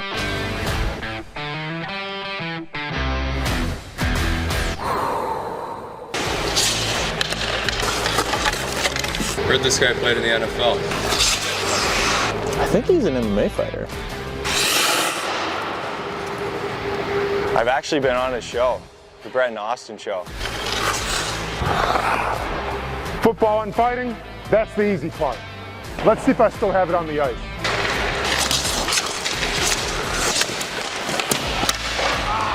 What the heck, man? Who is this guy? He's saving everything. Leave the hockey to the pros, man. It's hockey season. Come on out and see the Icemen play. Get your tickets at jacksonvilleicemen.com. Welcome back to the Brent and Austin Show, streaming on the Action Sports Jacks 24/7 network. Oh, there he is, the skyscraping. The climber. The climber. First of all, crazy sports day even Saturday with, and I'll call this guy an athlete because obviously. Alex Honnold. But before we get to that, can we just talk about the one time that I try to prop up women's tennis on this show and I say it's a must-watch event Saturday morning? And did I set my alarm, Hamby, even though you said DVR? No, I wanted to see it live. I had FOMO. Set my alarm for 7:30. You did? Get up on a Saturday morning. I'm like, all right, I'm going to have – oh! You don't say. Dude, I saw this. I was like, Austin's got to be livid. Oh, hey, you have no idea how pissed I was. Because, Hamby, here's the thing. I'm not like – I wake up, I do my breath work, get some water going on, just kind of do some flexibility stuff. Ronan's still sleeping. All right, cool. Start my morning off and everything. I turn on because I'm on YouTube TV. Osaka and whoever she was playing from Australia, it's highlighted on the thing, and they're not playing it. I'm like, okay, maybe a little bit of like a weather thing. Yeah. Maybe like the previous match went a little longer. So I'm waiting. It is now 8:20. I'm like, Go online, see that she withdrew. I'm like, oh, sick. What a bummer. Cool. Last time I ever talk about her again. Last time I ever talk about her, man. So instead, you got the Saturday night nightcap with this. Yeah. The skyscraper, Alex Honnold. And this took an hour and a half. Yeah. So the free climb, I think it's called, without ropes or nets or anything else. That was like the allure of this, right? And it's live. Yeah. And it's in there's Chinese so much, Taipei, right? Yeah. There's so much to talk about with this. So first of all, they had Seth Rollins. They had a commentary team. Well, Rollins all over the place these days. Seth Rollins was Netflix, WWE. So Seth Rollins was one of the commentators. I forgot who the other women were. Yeah. And then they had some YouTube influencer that my son was a really big fan of. That my son kept saying, "Oh, there's so-and-so." I have never heard of it. I Smart. don't care. I don't care at all. But like, dude, we were locked in, and I said, like, I've met this guy before. I've shook this guy's hand, and like, Believe me when I say, because when he was going to come talk to our team, I thought, like, I had the preconceived notion of, the season's a climb, and you got to do that, all that good stuff. What was it? What was the message? Nothing. You're just like, you got to be focused. You got to lock in. It was more about getting in your space. It was more of just like, I'm not going to lie, like, I left the what do you call it, assembly, the presentation, thinking like, that guy's just kind of even keel, just chill, and I guess you got to be to do this. But then when you go like through this whole ordeal that he was doing here on Netflix, this is why I was so stressed about it. I wasn't stressed for the fact that he can't climb the building. I mean, watch what this guy's climbed before. Like, yeah, it's crazy. This was easy. This is a walk in the park. This is taking your recycling out on a Thursday at Jack's Beach. Like this was nothing to him. Which also can be dangerous. Correct. But what stressed me out was the influencers and everybody, because as he's climbing this building, every floor had people taking pictures and like wanting selfies with them. So people were knocking on the glass and then like going like this, and then he's like trying to appease them. I'm like, man, this guy's like trained for this a million times. Yeah. Right? He's got his 10,000 reps in. He's an expert. What he hasn't trained in is people wanting to take selfies, knock on the glass, put up heart signs, and him try to be, show us hospitality and wave at everybody. Yeah. Like, he wasn't ready for that. That's why I was so stressed. I'm like, you stupid ass influencer is going to make him kill himself because like you keep on taking these photos and he's like, oh, hey. And you're taking flash photography in the glass. And you're taking him out of his zone, man. So outside of, I was trying to think, like, there are a couple things that go through my mind. One is, why does he do this? Okay? Now, seriously, why has this become like his life, his job, essentially? Since he was like 5 or 6 years old, he started climbing, and he got into it, and okay. But then he mastered it, and then he went and did some other crazy climbs that Austen was referencing. I don't know exactly what they are, but like they're crazy. I've seen pictures of it, and it's like, how does that even humanly possible? I get why people want to push some boundaries, but it's like once you've done some of these things, like why do you keep doing it? Yeah. Is crazy, and he just pushed another boundary. It certainly ain't for the money, because you might not get to see the money if you do stuff like this. The other one is what would have happened if the catastrophe did happen? How are they showing that on Netflix? Mm-hmm. I have no idea, but let's tackle the first one first. Like, why does he? They just switch it up to K-pop Demon Hunters, just fade to black and all of a Glenn, sudden. he's married. Yeah, he's married, man. Has children. Yeah. Yeah, his children were man. there. Yeah, I know. wife was in the his building. wife was talking to him outside of the window. Once again, I'm stressing out. By the way, any love for the camera guy who suspended the whole thing? No, man, he's got a rope. He's fine. He's fine. No, I mean, no, not only no you have to love. get you to do it, you got to get this guy to do it too. Hopefully, he got a good check out of it. I'm sure he did.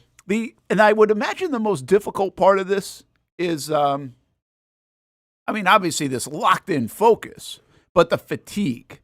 There's got to be muscle fatigue and everything else that goes into 90 minutes of doing this. Well, and he even said like he was feeling fatigued. Now, whether or not that was more just for, but yeah, I mean, he said that he was getting tired at one stage. Because like the first stage where he kind of, it's hard to describe this whole building, but like the first stage was kind of the hardest, where you get to some point where there's ledges and you just got to hang by your arms. Yeah, and he was hanging by his arms, and there's one point where he's just hanging by his legs and his arms are up and he's going like this. I'm like, dude. And he's playing with the crowd. He was, yeah. But it's just like, man, a wind gust, an earthquake, which they've been experiencing lately, can change the whole game. So it was. But so he has no fear of obviously dying. He has no fear of dying. And like, listen, I've done, because you know me, I love the human psyche. Yeah. So like, and I talked about this book before. It's called The Rise of Superman, and it's by Stephen Kotler. And he interviewed this dude, and he interviewed a bunch of extreme sports athletes, because in the world of sports, like climbing like this, extreme sports, there is more progression in those than there is in any other type of sport. Like, yeah, we see progression in football. What? The Wildcat? What? A dual threat quarterback? Like, what else is there? Yeah. Oh, the onside kick. Like, okay, like there's some progression. But the leaps and bounds, of course, stuff like this. In basketball, okay, Wemby's tall and can shoot a 3-pointer. Progression, right? But then you look at like the X Games and everything, and it's on a vastly different level. And what this author goes into, it's finding that state of flow. And flow can be done with athletics. It can be done in painting. It can be done in music. It's finding your one thing where you lose yourself in it, where you lose track of time, you lose track of your surroundings, and you're so locked in that you're almost not locked in, right? And that's what this dude is doing. Now, the sad part and the human part of this book, and really it's the shivering truth of this book, is that he talks about people chase this feeling so much, and I can relate to it. I mean, I fight, right? Yeah. There's something to it. I understand it. I don't fight because I need money. I don't fight because I have to. I fight because I need to. Like, I appreciate the feeling. I appreciate the rush, and I appreciate how I feel after it. Same thing with this dude climbing the buildings. The problem, though, this book goes into is that you're never satisfied. Yeah. And like, if it's a painter, okay, cool, dude. You just keep on painting and painting and painting, and you go through different eras and everything, and different types of mediums that you want to use to express yourself with art. Cool. When you're talking about this dude, you can't climb the same building twice and get the same type of rush. So you're always trying to push yourself. Like, this dude just started climbing with ropes, and that was great. And then it's like, well, you know what? This rush isn't good enough anymore. Yeah. Let me go and take the ropes away. Okay, that got boring. And then it's like, all right, well, let me climb these crazy structures now with no ropes.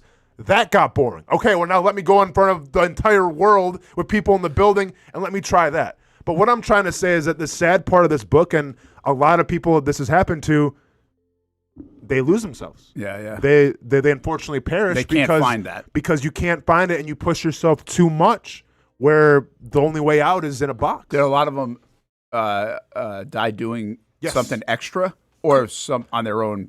So, no, I mean, it's usually something extra. So, for instance, it talks about this. One of my favorite people of all time, his name was Shane McConkey. He was a skier. Started out as a skier.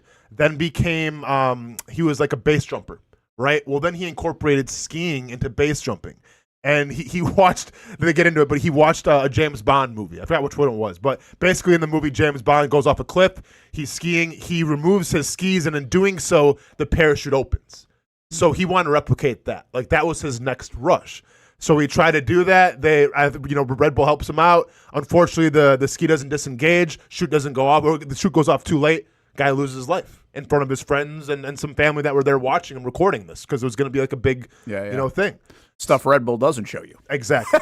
Yeah. Yeah. So, I get it. Mm-hmm. I get it. I wonder if we all have that. I don't know if we ever find, like, because I'm not sure it has to come with extreme stuff. Like you said, it could be painting, music. I don't even know. I guess I've never really thought about it. Like, okay, what is that for you? So the book actually goes into, there was, I think it was in Taiwan, there was a group of like young fishermen who like their passion was fishing. Like, but they also like, so they would go out, they'd catch fish, then they would sell it. Like, that's how they made their living.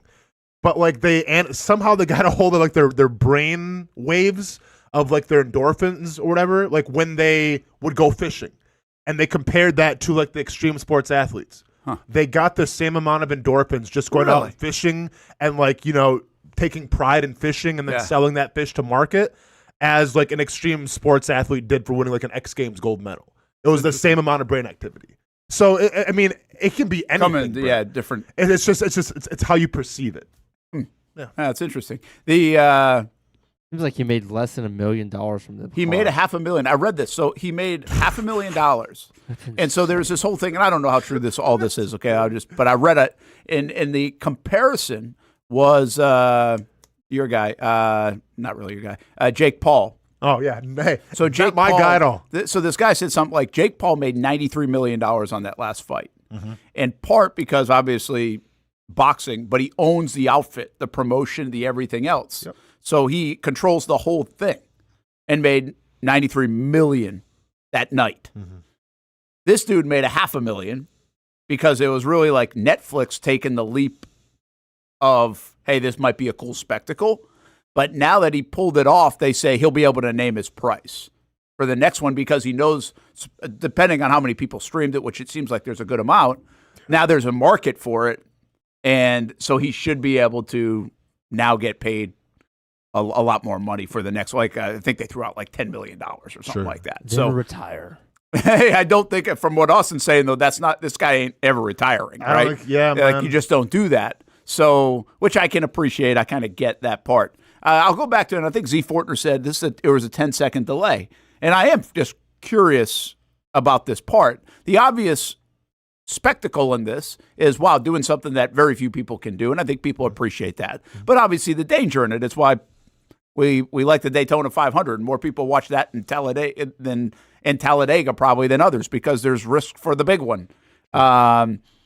We are infatuated with that, like as a society, in part glad that it's not us, I think, at times. So I get the draw of it. I get why people are watching, but the reality is something could go wrong. I really do wonder what they would have done if something goes wrong in that spot. Because 10-second delay, fine. Do you just go to commercial? You just take like a wide look at the landscape? Like what I just think happens is you fade to black and then you go with the announcers or ever and saying, hey, this didn't work out. Yeah. Or you use the YouTube guy. What's up, fam? Oh, unfortunately, dude fell off the building. Yikes. Like, I don't know. That's the dude was driving me crazy, man. I don't want to see it, right? Dude, the dude was driving me crazy. So, Sound Up would probably have been hard on that. Because, the rock. So there was you know better than I do. So there's like a panel, right? Yeah, so there's some people at the desk from the bottom, like commenting on it, waving at him up from the top. And then there's one guy, the YouTuber guy, who I had no idea who he was following like on every single floor. So he'd go up to like the elevator and be like, "Oh, we're on floor 40. Hey, how you doing?" What a cheat code! Oh, dude, and it's just like, again, it's an interesting concept. The way to cover that is totally different, right? So I understand it, but it was L. Duncan. Do you know who he is? No. This was the announcing. Oh, L. Duncan was is this our first gig on Netflix? So. The former ESPN host. Yeah. Can you find out who like the guy like that was like the on the street, whatever you call it? I would call it like an on the street reporter, but whatever you want to call him, that was following him. Because my son's like, "Oh, you don't know who?" I'm like, "No, I don't know who this is, son." He's so old. I'm so old. Because my son's like, "Oh, this is so and so," and I forget his name. This makes a lot of sense that he would be on it. I will give you one if you didn't watch it, and I did not watch it live, but then I started to see it everywhere when it happened. I really wasn't even in tune with the whole thing happening. I had baseball and softball to worry about this weekend. Sure. I was in my own flow state. But I will tell you this: if you go back and watching like the little 8-second, 15-second clips that everything obviously is given in, and even some of the moments, it doesn't do it justice. The one thing that I found, because I'm not going to watch 90 minutes of it, is if you go watch the time lapse of it, it really puts it in perspective. The time lapse. Yeah. Because it's like, holy cow. And all that happened in 90 minutes, I know. Which is crazy. Like he could do that in 90 minutes, which I would think there is a time limit. I wonder if there's some time and space to how much you would cramp up or your body stuff. There's probably some sports science involved in a little bit of that, but just fascinating, man. Absolutely. It's fascinating. And I'm not surprised it's going to have crazy viewership though. Of course, and that's something you have to like. That's one thing next? you have to watch live, right? Because like you said, like if you saw he made it, I mean, does that really go back? Yeah, it didn't do as much. Yeah, are you going to go back and watch it? I was never nervous. Exactly. So there's something to be watching it live, and I think Netflix found something here. It's just the fact of like how much is too, I mean, because now it's gonna be okay. We climbed this building. Well, we got to climb something a lot harder. Like you can't just. Well, and here's the easier. question: if something catastrophic were to happen, does that end the experiment? Because now people are they turned off that they don't want to now see anything like that? You know what I mean? Like I don't know, I think there's a man. part of us that don't want to see it again. You're not wrong, Brent, but I think we're so desensitized of the things that we see on. So like the thing about you go on Twitter right now and you can see things that you never thought you would see 20 years ago. Wow, that's a good point. Right. Yeah. And this is on a very wide spectrum I'm talking about, but like that's the fact of the matter. So I would like to think as a society where heaven forbid something happens to that dude and it's catastrophic, yeah, that might be the end of things. But I can see Mr. Beast in 10 years going, "Hey, I'm going to give $2 million to anybody who wants to climb this thing." Like I don't think it's ever going to end. Yeah, that's a good point. Hamby, I might send you a picture before Austen gets out of here to show. But before I even get to that, since we're talking about announcers, yeah, I'll tell you what, man. I think Tom Brady does a hell of a job. I didn't watch a lot of it in the season. Yeah. And because I've said this all the time, I just don't watch a lot of it, like consume it like many of you do, which is fine. It's just different for us on Sundays, especially. Usually on a plane back home or putting shows together. I don't know how Brady was in September or October. Mm-hmm. I think he's fantastic. Mm-hmm. And Burkhart's very good anyway. So, and listen, I got to listen to Romo. I understand why people are frustrated sometimes with Romo. I don't think Romo's bad. I do think he doesn't finish sentences sometimes. Like, he is kind of all over the place. But I also I know what he is. He's not a broadcaster. He's an analyst, an expert, if you will. And so I'm cool with him. Like, I get leniency on that. I think we overanalyze the analysts. Of course. Yeah. But I really think Brady, the last couple of weeks, he's given you stuff that you're learning. Like, I want to learn something. I want to know something in the weeds. What did he say one time?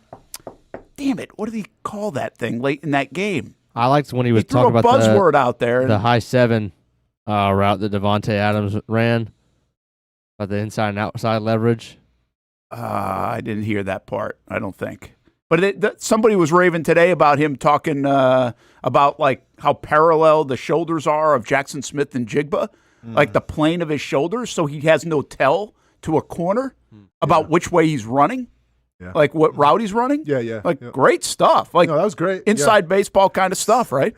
Yeah. So, oh man, I'm gonna be such a hater here, but this is how I feel. I actually like Tony Romo better than I like Tom Brady. And I think the reason why I like Tony Romo better is just because, like, Tony Romo reminds me of, like, just sitting with my friends watching football. And I like that. Not to say I really despise any of them. Like, I'm not the type of guy that's like, we got Troy Aikman and Joe Buck. I don't care. Like, I'm so focused on the game where I don't even really notice sometimes of what, like, you know, is being said in terms of commentary, honestly.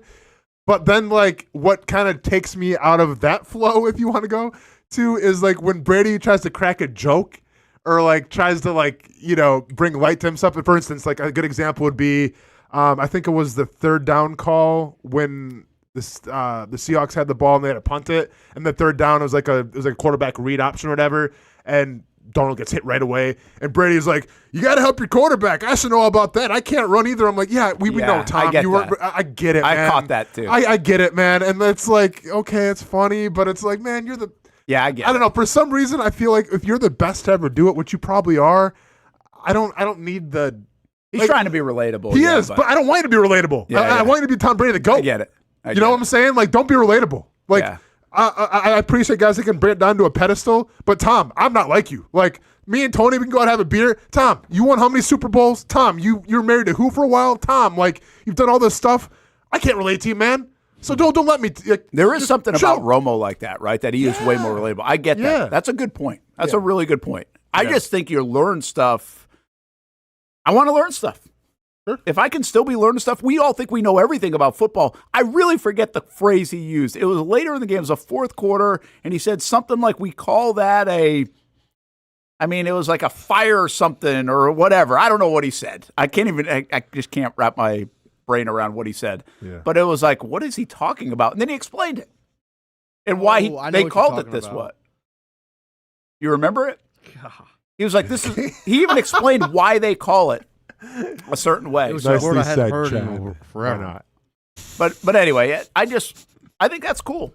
And I think that's why we did like Romo at first, because he kind of felt like he was ahead of the plays early on, right? That's what everybody liked. I was like, damn, man, this is a quarterback taking you really inside it. Yeah. And then I do think Romo does give off that, like, everyday guy watching with you in your living room. Yeah. So there is something. I guess I'm not over Romo. analytical. People hate Romo right now. I know. Like, to the point where I think I saw something recently. CBS is like pissed off at the PR about Romo because it's really the stuff being said is not true. Like, him and Nance are fine and all this other stuff. And but whatever, it is what it is. I mean, they're making a lot of money. You can just tell how many eyeballs are on this stuff that people are picking apart the announcers. Who's your favorite, Brent? Real quick before I have to go here. Like, do you have a favorite or not? No, like, I'm not as big on Aikman. Okay. Like, I like Joe Buck normally on stuff more than other people like Joe Buck. I mean, I do think Nance is just so smooth. But I do like Burkhardt a lot. Yeah. And by the way, Glenn, Brady is a little robotic in his analysis. Well, yeah, because he's not an announcer by trade. Like, this is year one, right? Or year two? Year two? Year one? But see, I think this is my point, though, is like, and obviously He'll get better is my point. Sure, but like when Romo came on the scene, like Romo didn't try to be anything that he's like. It seems like Brady is like really trying to like be like clean and cut and like, you know, go to the journalism school and everything, the broadcast school, and like try to like do things a certain way when he doesn't have to because you're Tom Brady. I get that. Trying a little too hard at times. Yeah. I sense that. But again, I think that's listen, I think J.J. Watt, I heard him a little bit for a guy who's new at it. Pretty good. Yeah. Pretty good. Greg Olsen is like very J.J. good. Watt.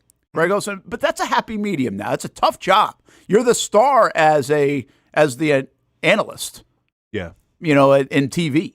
And it's not an easy thing. My point is if he keeps doing it, I think Brady will be really good in 3, 4, 5 years at it. Sure. But it doesn't hit my ears funny. I will tell you that. Like for a new guy doing it, I think it's pretty good. Hamby, we got to get Austen out of here. Do you have that picture? My sister sent me this from Portugal. That's not AI? No. It's not a painting? No. That's AI if I've ever seen AI. That's crazy. So she was in Portugal? So she's living in Portugal. And this is the big wave place. Wait, that's a wave. I thought that was clouds. Nope. That's a wave in the back. That's a wave. Holy That's wow. that's the one the documentary's about. Huh. That's insane. Dude, you guys, I'm trying to find the place. Nazir, is it? Nazir? Stackhouse? Nazir, Portugal. I just. But have you heard that documentary, The 100-Foot Wave? No, I mean I haven't heard of it, but I mean I've really? heard big wave surfing. Yeah, they say it's good. I haven't seen the documentary. That's wild, man. But you've seen like the big waves coming out of Portugal, right? Like where the surfers go. But the guy that was skyscraping got me thinking about this, and ironically, she sent me this picture this week. They were like near it. And I don't know how tall that is. But that's no like one's surfing normal. there, right? No, like we're good. I mean, maybe not on that day. Looks too choppy. It looks a little choppy, but Nezare, Portugal. Nazare. There you go. Nazare, is that how I say it? Probably. Find your flow. Yeah, find your flow. God. But people would attack that. I know. People would say, oh, that looks like fun. Yeah. No way, man. No way. It does look like AI. I thought the same thing. Speaking of AI real quick, can we talk about the commercial yesterday with the big guy? Oh, that was your first time seeing it? Yep. Oh, dude. It's a brutal watch. Had to have a conversation with my son about that one, too. Oh, is that the maybe save it for tomorrow. Is that the where they put the captioning up? Is that about the health one? Dude's been dieting since he was 13. And then, hey, because obviously they got my attention. I'm like, oh, well, I got to find out more. What is this? It's like Ozempic, yeah? Yeah. Okay, cool. Yeah. Dope. Sweet. Yeah. I don't know. No, we're not going to talk about that, I don't think. Oh, okay. That's fine. That was AI, right? Has that hit the internet funny, too? Has hit the internet, Brent. That guy's everywhere. Oh, really? That guy's face is yeah. everywhere. Yeah. Yeah, everyone's got an opinion about it. The nameless man is being threatened if he shows up in a Super Bowl ad. He's AI, though, right? That's not even a real dude? I think that's a real dude. I don't know, man. It looks like AI to me. I know what the commercial you're talking about. I didn't come across thinking it was AI. That's the first thing I thought it was AI. Really? Oh, yeah. Oh, that's a real dude. Okay. I can be naive on these things, though. I didn't really think about it from that view. Now I'm going to have to go back and see it and see if I see it in that lens. Yeah.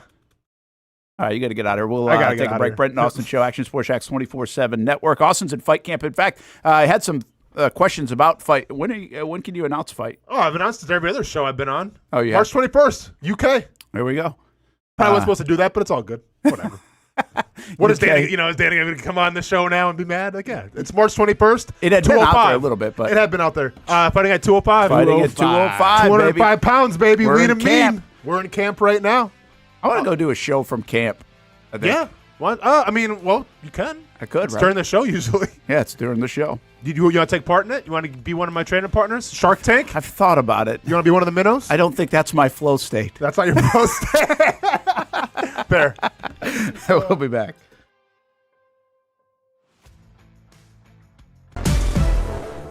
CGC Water Treatment and Plumbing is taking their 75-plus years of expertise and expanding to CGC Home Services. Water treatment and plumbing is still a big part of what they do, and now they can do even more for you. Home services like kitchen and bathroom remodeling, showers, sinks, faucets, toilet repair, backflow testing, and the list keeps going. Find all they can do at cgchomeservices.com or give them a call, 904-298-7052. It's a new look and a new name with the same expertise. They've been serving homes like yours since 1946. CGC Home Services, right here in Jacksonville off St. John's Bluff Road, 904-298-7052. And visit cgchomeservices.com. Florida license number CFC 1432579. We've been telling you about the Action Sports Jax 24/7 network for over a year now. How to find it, what to see. Simply put, it's TV online. Local sports content all day, every day, just like this. Did you always want to make history? Like, think that big, or just say, hey, I want to play in the NFL? I always say I want to play in the NFL.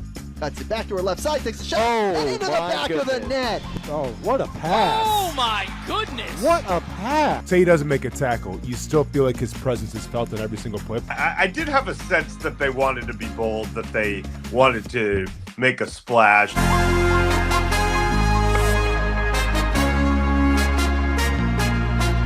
It's content you won't find on TV. Find it on actionsportsjax.com and just sit back and watch local sports all day on the Action Sports Jax 24/7 network.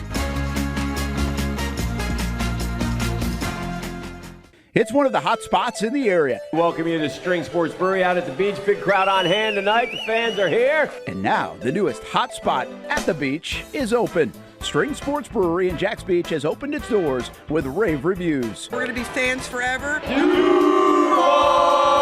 Cozy up to the bar, grab a seat in the sports-themed restaurant, or grab a seat outside and feel that breeze coming off the beach as the weather warms. Just like the original location in Springfield, try the popular beer menu and come for lunch or dinner too, because the food is fantastic. We got a special guest in the house. He's happy. He's feeling good. He's Trayvon Walker. It's where we hosted Jags Report Live in the football season, and the String Sports Brewery staff can't wait to host you. Hey, welcome back here to String Sports Brewery. And if you haven't checked out the new location in Jax Beach, you got to do it. String Sports Brewery, now with 2 locations in Springfield and now open in Jax Beach on Penman Road.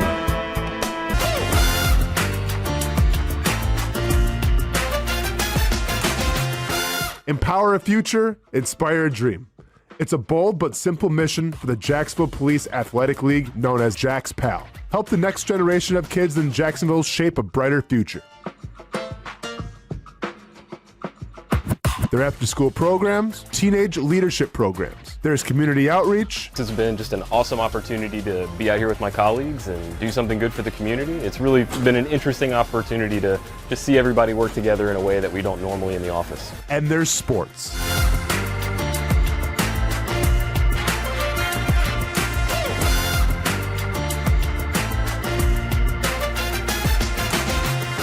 There are also ways you can help the next generation with a donation of any kind. Just visit jaxpal.org to get more information. Empower a future, inspire a dream with Jax PAL. When it's time to get a new car for anyone in your family, just remember, nobody but Nimnick, the #1 Buick GMC dealer in Jacksonville. Get the latest price breaks on 2023 and 2024 models, or the newest 2025 vehicles in the showroom on Phillips Highway, or shop online at nimnickbuickgmc.com 24 hours a day. GMC Sierras, Yukons, and the redesigned Acadias, or get the all-new redesigned line with Buicks. It's nobody but Nimnick, and part of the reason why is this is a first-class buying experience here at Nimnick Buick GMC. You're not just a customer, you're a friend. This is about getting a vehicle that best fits you and getting you on the road, and also helping you and your family down the road. Nimnick has a treating you right guarantee, courtesy, respect, fairness, and most Buicks, GMCs, and Jacksonville's only Car Bravo dealer, nobody but Nimnick. Who has put in the most years and stands behind a better experience? Nobody but Nimnick GMC. We are professional grade. Welcome back to the Brent and Austen Show, streaming on the Action Sports Jax 24/7 network.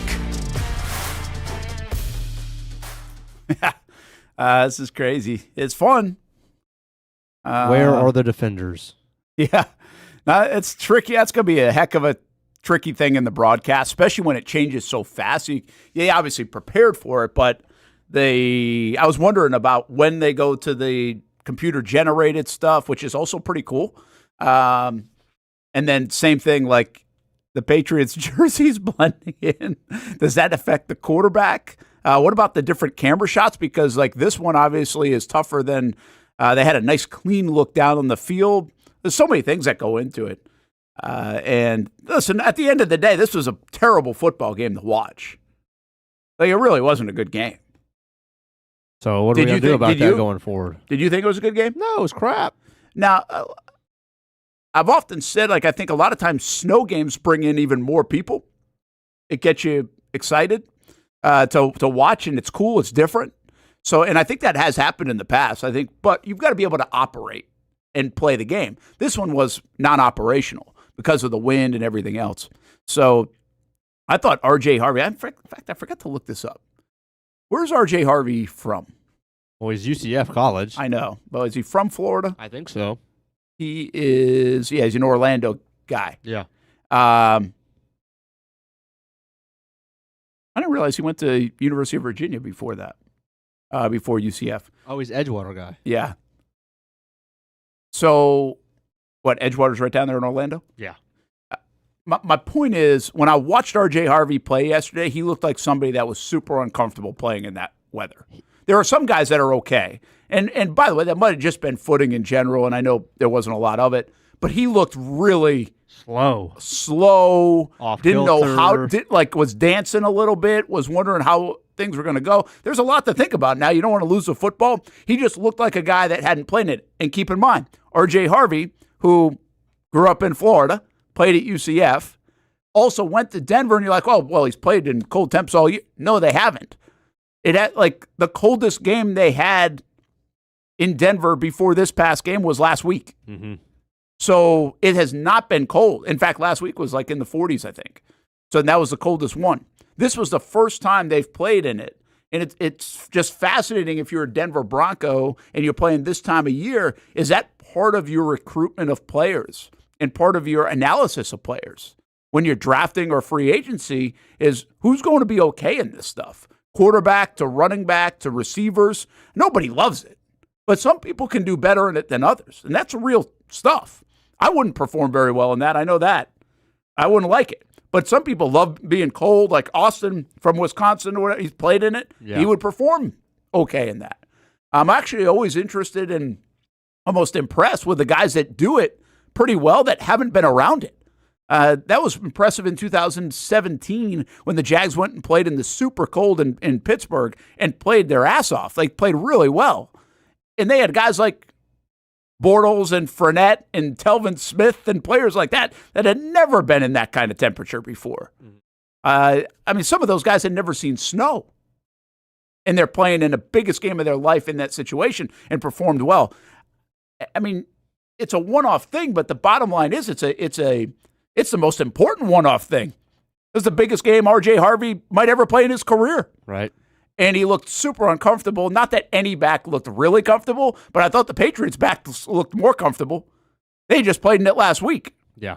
So just a thought there, and it doesn't really mean anything. I don't know how you prevent it, but it didn't feel like the Broncos had much of a home field advantage in that stuff.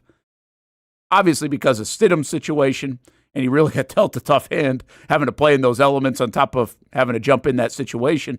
And then even from an R.J. Harvey, because I thought they would have to run the ball a little bit, and they really couldn't. They really couldn't do it. So now the other part of this is there's some conversation about should these games be played in that. Right. Glenn, by the way, Brett Favre, that's a good example. You're right. But did he get used to it? You get used to it probably in a hurry. Aaron Rodgers from California and the same thing. So, again, these guys, they're football players. They figure it out. You adapt. But I'm just saying, I think some people adapt better than others, and some people don't. The Miami Dolphins for years didn't. Even though they played up in Buffalo for a lot of those years and wild cards and everything else. I think the football is played in elements. I think sometimes you get windy weather, sometimes you get snowy weather. Sometimes you get rainy weather. It would be nice if it's a good day like it was in Seattle and you could see the back and forth. But, I mean, the unknowns, right? Play a sport like baseball, it's the same thing. You play golf, it's the same thing. Like, these are sports that were created in those elements. Basketball's not created in that element. And in reality, neither is like hockey until they play like these outdoor games once in a while. They're controlled settings. The controls are different, but they're controlled settings. Football was not designed to be played in a controlled setting. And I feel like we already try to control everything about our sports. Everything because of replays and everything because of, from camera angles and how it's perceived and how it's viewed. And everything's got to be so picture perfect for all parts of sports now that it's become video game-esque. I've had a problem with this for years and years. I think replay has kind of made things very robotic. All you got to do is watch a freaking end of a college basketball game. And sure, you could always, I don't have an argument for getting it right? If you get it right, you get it right. But you take out human element. And in this case, if you want to just go to domes, now you take out actual elements. And I don't really think that's the right way to do it. Now, the Super Bowl's never played in this, but it was maybe MetLife. They played at MetLife Stadium. It could have been, in fact, it snowed like hell the next day. They got 10 inches. And it could have been. And it is what it is, in my opinion. I don't have a problem with it. I don't need 60 degrees air-conditioned dome to give me the AFC Championship game in the Super Bowl, quite frankly. Yeah, but I know the Jags fared well with it up in Pittsburgh in 2017. But if the Jags were in that game yesterday, I wouldn't be bitching about the fact that I can't believe they lost. No, I wouldn't be. I don't know. I'm just telling you, I wouldn't be. I actually said it last night on the show. Listen, I think the Jags were good enough to go to the Super Bowl. But do I feel like they would have won in the elements in New England and in Denver? That's a question mark for me. Do I think they were better than those teams? I can make that argument. But I don't know if they would have won in those elements. And that's part of it, man. In my opinion, that's part of it. So, basically, if you're saying this now, you should think they should all be dome stadiums. Yeah, and I know I can't have it both ways, but I'm not a big fan of the domes, that everybody's now stadium kind of looks the same. I hate that aspect of it, but I just can't imagine 21 weeks and my season comes down to almost a different type of game. I mean, those guys can't practice for that. They haven't practiced for that. So after all this, 21 games and hundreds of practices and all this, it's going to come down to something that literally my guys haven't been through at all. Not a single time in that year. Yeah. RJ Harvey hasn't run with the football a single time in snow, maybe in his life. Okay. So and Delphoni's going to get into this right now too, and he says, considering the fans put aside for a second. I mean, that to me is what it is. But the Bills in Denver are an interesting one. RJ Harvey hasn't done it, but the reality is, in early December, you could have 4 games in a row like that, and now you could be the team that has an advantage because you're playing, say, the Jacksonville Jaguars. If they played the Jaguars, they would have had an advantage. That's home field advantage. Right. If the Jags were playing yesterday here, it's 80 degrees. That's a home field advantage. I still don't believe it's a huge one. Austin believes it's bigger than I believe. We debate on that. The Bills, there's a lot of talk about this, right? That's an advantage for them playing in that stuff. Yeah. Well, that's part of being home field. That's also why you play 20 games or whatever games to get to that stage and earn that. Now, it maybe backfired a little bit on Denver because they hadn't really played in it yet because the weather pattern hadn't really done that. And New England just played in it last week. Well, I don't think Denver lost the game because of the conditions. I think Denver lost the game because, one, they had a backup quarterback and their coach made a dumb move. And then their quarterback also made a dumb play. Yeah. That's why they lost the game. I agree. And in fact, they might have been in the game because of the conditions at home. And if they had played in New England, by the way, it would have been more snow. They might have canceled the game if it had been in New England. Right. And moved it because they got over a foot. Yeah. So nobody could have gone to the game. But I mean, I can't come with people on this one that I think you should play in perfect conditions. I don't really get that. No, I get the home field advantage, but it's like, again, you came to watch two of the best go at it, and it's just the feeling more so that you didn't really get to watch any good at all. It was really who could just survive, and that's part of the NFL. I get it. But the Patriots did nothing that they were good at all year, and really neither did the Broncos. Yeah, they stopped the run. Well, I think you and I could have done a decent job Yeah.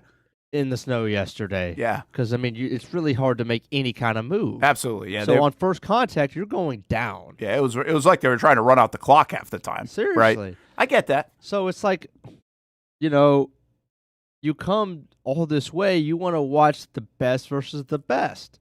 Well, neither team had an opportunity to put their best out there. So it's more so like you were watching two NFL teams compete. You're watching a fight with the right hand of two guys tied behind their back. It's like, they both have the same kind of thing, the same kind of conditions.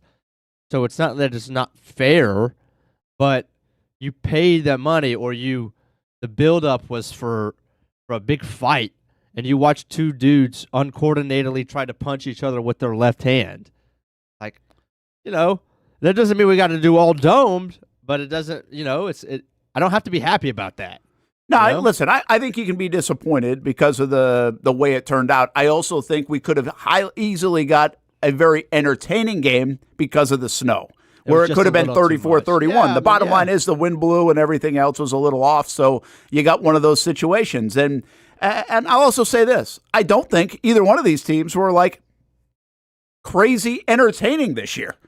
That's not really what they were. And really, Stidham, by the time, if he's going to play, they're not going to be entertaining anyway. Right. So, these weren't two, highly entertaining teams back and forth. We got the entertaining game with the two entertaining teams, the Rams and Seattle. If the Rams end up beating Seattle, I feel so much, I don't need to feel this way. I'm just saying I feel like a hat tip to the Rams for, where were they last week? They had to play in the conditions? Chicago. To be able to navigate that schedule by getting wherever they won first and then beating Chicago in those conditions and then going, obviously, to Seattle and winning there. And that, to me, tells you, damn, you're a good football team. You're a complete football team. You can win wherever. Right. And what do these guys preach? Hey, let's go play on the moon, right? Let's go play right out here in the parking lot. That's, to me, that you're trying to find the most complete team. And sure, did we get the game that in the second half that people thought we would get? Probably not. What we got was a little more drama, I think, because I think if you really play that game out in the second half, New England probably goes on to win by 13. Because I'm not sure Stidham and company were going to do that much anyway. Yeah, but I would have liked to see May earn it and throw for more than 60 passing yards. Yeah. But it brings strategy in. It brings everything in. Yeah. Again, not ideal. I'm not sitting here telling you that it was super ideal. I just don't think you all of a sudden now let's go. Let's just keep making everything as perfect for everybody. It's like, what are we doing? Like, human element is almost gone from sports in any judgmental role. And now we want to say, Mother Nature, we don't need you either. In sports that were designed to play outside. That's the thing. They're designed to play outside. This is not supposed to be an indoor sport. Yeah. And neither is baseball. I'll be so curious to see what the ratings are, just because everybody was... Okay, yeah, you brought that up, and that was a good point. The numbers will be off the charts anyway. To be, right? And they will probably be even more. Now, people lost power. Could have a negative effect. There are a lot of people without power. Yeah. Man, that is brutal. Being without power? Being without power in the freezing cold? Yeah. Good gosh. Yeah, that's going to be tough. Expansion of the CFP has made weather a consideration. I don't mind the consideration for it. I get why Super Bowls are... What's he saying? Expansion of the CFP has made weather a consideration in terms of where you're going to play. Are you going to play on home sites? Are you going to play on neutral sites? Yeah. And at least, hey, they're starting from scratch. They've got the evidence. They can do that. And there's also reason to say, hey, let's play in Jacksonville, Florida at the Gator Bowl, because traditionally the Gator Bowl has been a very important game in the history of our game, and it'll work there for a neutral site. Like, they could do that. That's not what we're talking about the NFL. Like, this is a totally different animal, in my opinion. And I get why they try to go to cities that probably are going to have decent weather, or stadiums. Santa Clara is going to have pretty good weather, right? They've gone, LA is going to have pretty good weather. Now you're inside it. New Orleans, when you go there, they've done the Super Bowl at almost everywhere, even if it's inside. But, I mean, can you imagine the complaining that would have happened in that game? I mean, Seattle beat Denver, right? 43-8 in that MetLife game. And the weather was chilly, but not bad. And then the next day, we got stuck, like we were doing stand-ups in the snow, I think, before we flew. We were able to fly out of there, but they got a good snowstorm in New York City, which is not normal, by the way. You don't usually get an accumulation of snow very often in New York City, and they got it. So, the Duval 23 says the game was awesome. People are just pissy because it wasn't high-scoring. No, affair. it was not. I would awesome. say that. Like, I would say this. I don't need the game to be high scoring. I think we do as a society now. We've gotten used to that. We want the game to be high scoring. We don't appreciate defensive struggles. I also wouldn't sit here and tell you the game was awesome. Like, there was, like, you kind of knew the outcome. I said it with 6 minutes to go in the third quarter when New England kicked the field goal. That's it. Like, Denver wasn't scoring again, and you kind of knew it. So that took away, to be honest with you, any drama. Like, it just never felt like Denver was going to win the game in the final 20 minutes, even though it was a 3-point game. I don't think that's great. But they fell into the conditions of it. And when you make mistakes in the second quarter, it comes back and bites you. And that's what happened to Sean Payton. So, I don't like this whole got to play in a dome, got to play in good weather, though. I mean, I don't know if I'm in the minority. I don't know if a lot of people want that. Who knows? But it could have easily rained in Seattle, too. And you got to deal with it. Of all places, I thought it would be raining in Seattle. Heck, remember the Indianapolis won the Super Bowl in Miami, and it poured. Yeah. Right?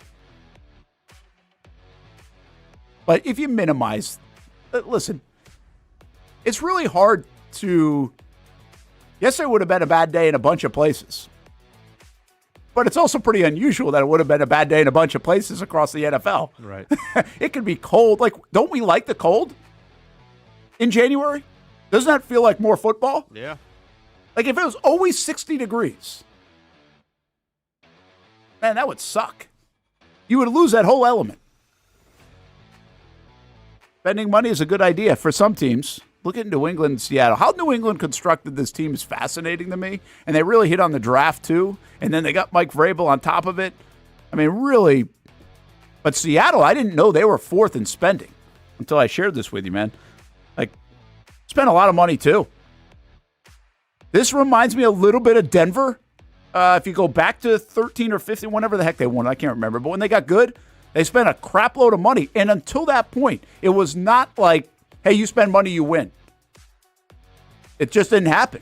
But they changed it, and then the Jags did it in 2017, and the Jags kind of did it again in 2022.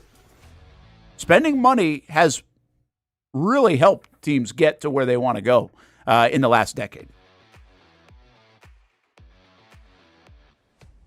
If you don't see a pit, it ain't legit. When you hear that, you think Bono's Pit Barbecue, a staple in Northeast Florida now for 75 years. A place that feels like home with friendly service, a meeting place for friends, family, or business occasions. On the menu, the corn nuggets are a favorite in our house, but there's something for everyone. Sandwiches, platters, salads, sides, desserts, and family feasts. You see Bono's all over the place in Northeast Florida. You know, there are almost 20 locations in the Jacksonville area now, so stop on by, sit down, and dine in with Bono's. You can also take it to go. There are drive-thrus in many of the locations, and they have delivery options too. Just download the Bono's app to make things easy. I signed up for the loyalty program, and you can too, to get special offers. If Jacksonville is home, few things feel more Jacksonville than Bono's Pit Barbecue. Celebrate 75 years and many more to come. Bono's Pit Barbecue. If you don't see a pit, it ain't legit. Hi, I'm Greg Mackey from Cycles of Jacksonville. Whether you're looking for a side-by-side, ATV, motorcycle, or scooter, Honda has what you need. The Honda Talon. Ultimate performance meets family-friendly fun. Prices starting at $363 a month. Or the sporty Honda CBR 650 starting at an affordable $204 a month. Stop by and choose your adventure from a full line of Honda products. Only at Cycles of Jacksonville on Atlantic Boulevard. Family owned and operated since 1983. Hello, I'm Kenny Lay of Kenny Lay and Associates. Since 2003, our firm has fought exclusively for the rights of men in family law.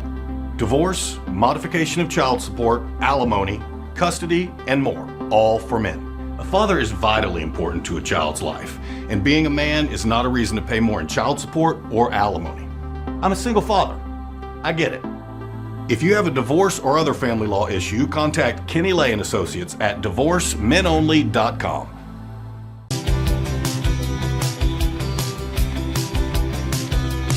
Welcome inside the Armor Guard exterior and gutter helmet showroom. There's a lot going on, like glass exteriors, replacement windows, and down there we have the retractable screens and awnings, plus hurricane protection.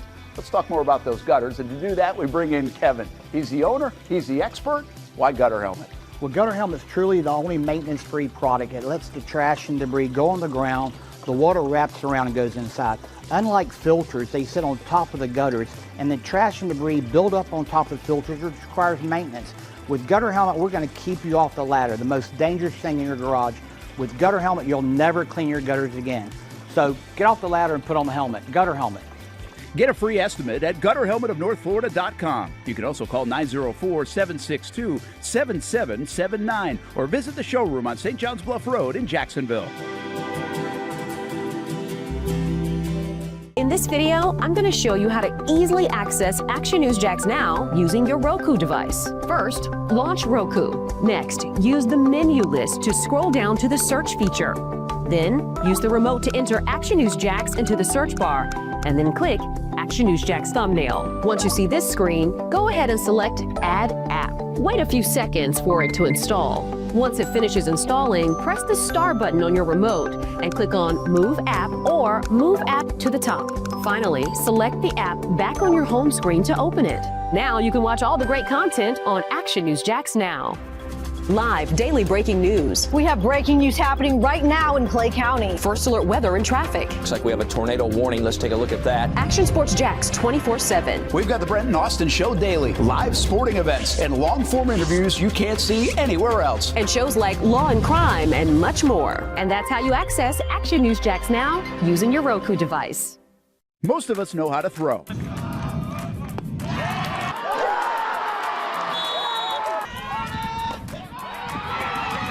But you need to know what to throw. I'm not talking about footballs, baseballs, softballs. We're talking about those items you need to recycle.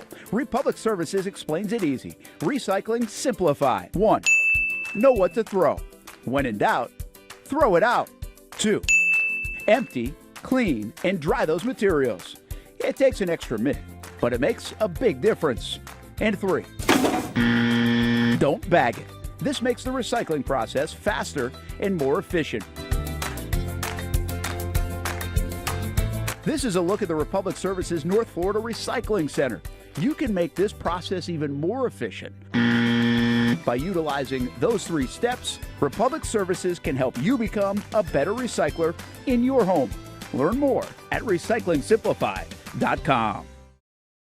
Welcome back to the Brent and Austen Show, streaming on the Action Sports Jax 24/7 network. It's fun. I was just reading up on Cooper Kupp, and he kind of has a moment as well for going to Seattle and the Rams. There's an article from Michael Silver today that the Rams just said, hey, we don't want him. I mean, we just think he's washed, basically, and we know he's a free agent. Jags, we're on him, allegedly. Right. And he was staying out west all along and ends up in Seattle. But everybody's talking about Sam Darnold in Minnesota. Cooper Kupp played a big role in that game yesterday, including that huge first down catch on like a 3rd and 8 late in the game that he extended, and they went to him quite a bit. So nice compliment to Jackson Smith in Jigba. Welcome back, everybody. Brent and Austen Show, noon hour ahead. Brent Martineau along with Jason Hamby. Austin in fight camp, so hanging out with us for half the show. Casey Kurtz jumping in until 1 o'clock. And let's hit our recycled headlines of the day. Republic Services, recyclingsimplified.com. Don't forget to recycle at your home and your workplace, and check out recyclingsimplified.com, the best way to do it. And there's a bunch of things going on. Obviously, we got Super Bowl all set. We got Patriots and the Seattle Seahawks. Grant Udinski is out of the running in the Cleveland job sweepstakes. Still in play in Buffalo, at least for now. According to the Schefter report, he'll get a raise with the Jaguars if he doesn't get that Buffalo job. I think there's a good feeling that he won't get the Buffalo job, even if he's still kicking the tires on that one. But he pulled out of the Cleveland job, and you wonder if there's a couple of reasons. One, we had heard that he was going to get stuck with kind of some situations like their defense. Did he want to do that? Did he like the idea of that? Or did he just didn't think he was going to get it? Because a lot of guys will then pull out of the job if they're not going to get it. Bottom line is, looks like pretty good news for the Jaguars, Trevor Lawrence, Liam Cohen, and the organization, that they'll keep their offensive coordinator during this cycle, I would say, because I don't think he's getting the Buffalo job based on who are the other guys that are interviewing and their connections to the Bills. We haven't heard much on Anthony Campanile yet. And the report over the weekend was he was one of three guys high on the list for the Arizona Cardinals after interviewing for a second time. But I don't see him in play at all the other three jobs that are open. That's the Bills, the Raiders, and the Browns. So it's either Arizona or back to Jacksonville. Jags have a really good chance to maintain and retain their other coordinators after some interviews this cycle. One other thing on the recycled headlines of the day, Casey's alma mater, the UNF Ospreys, which you heard on the Action Sports Jax 24/7 network Thursday and Saturday, a couple big wins. Entertaining wins. I don't know if you saw this. Did you see the Cameron Oriole stuff? Nope. You don't pay attention to anything. I don't. Yeah, crazy. And yet we still invite you on the show. It's amazing. Cameron Oriole, 32 points on Thursday, game winner. Nice. 33 points on Saturday, game winner, a little bit earlier in the clock, but then hit two more free throws to ice the game. He also had 15 assists in that game. Hell yeah. He's a really good player. You know, we just had the Chaz Lanier thing where he went from averaging, 2 points to 20 points and then went to Tennessee and what grade then is my got dog drafted. in? He's a senior. Damn. But he scored 7 points a game last year. Yeah. And he was their leading returner. They brought back 11 points combined. He had 7. And now he's a 20-point machine. And he scored, I think that was the best two. I keep saying this, I haven't confirmed it. Probably the best 2-game stretch any Ospreys ever had. Feels like it. Even Dallas Moore. It's a lot of points. Yeah, that's a lot of points in college. And he had 15 assists on a 33-point day. That is impressive. They scored 117 points. They are entertaining, in part because they don't play defense. I love it. Hey, they try to play defense. They don't. They give up 90 a game. And they won 117 to 114. It was the most points in the A-Sun era for UNF. That's an almost NBA game. So he's only played, though, 3 years. Yeah. So does that mean he gets one more? That's a good question. I got to go back and according to ESPN.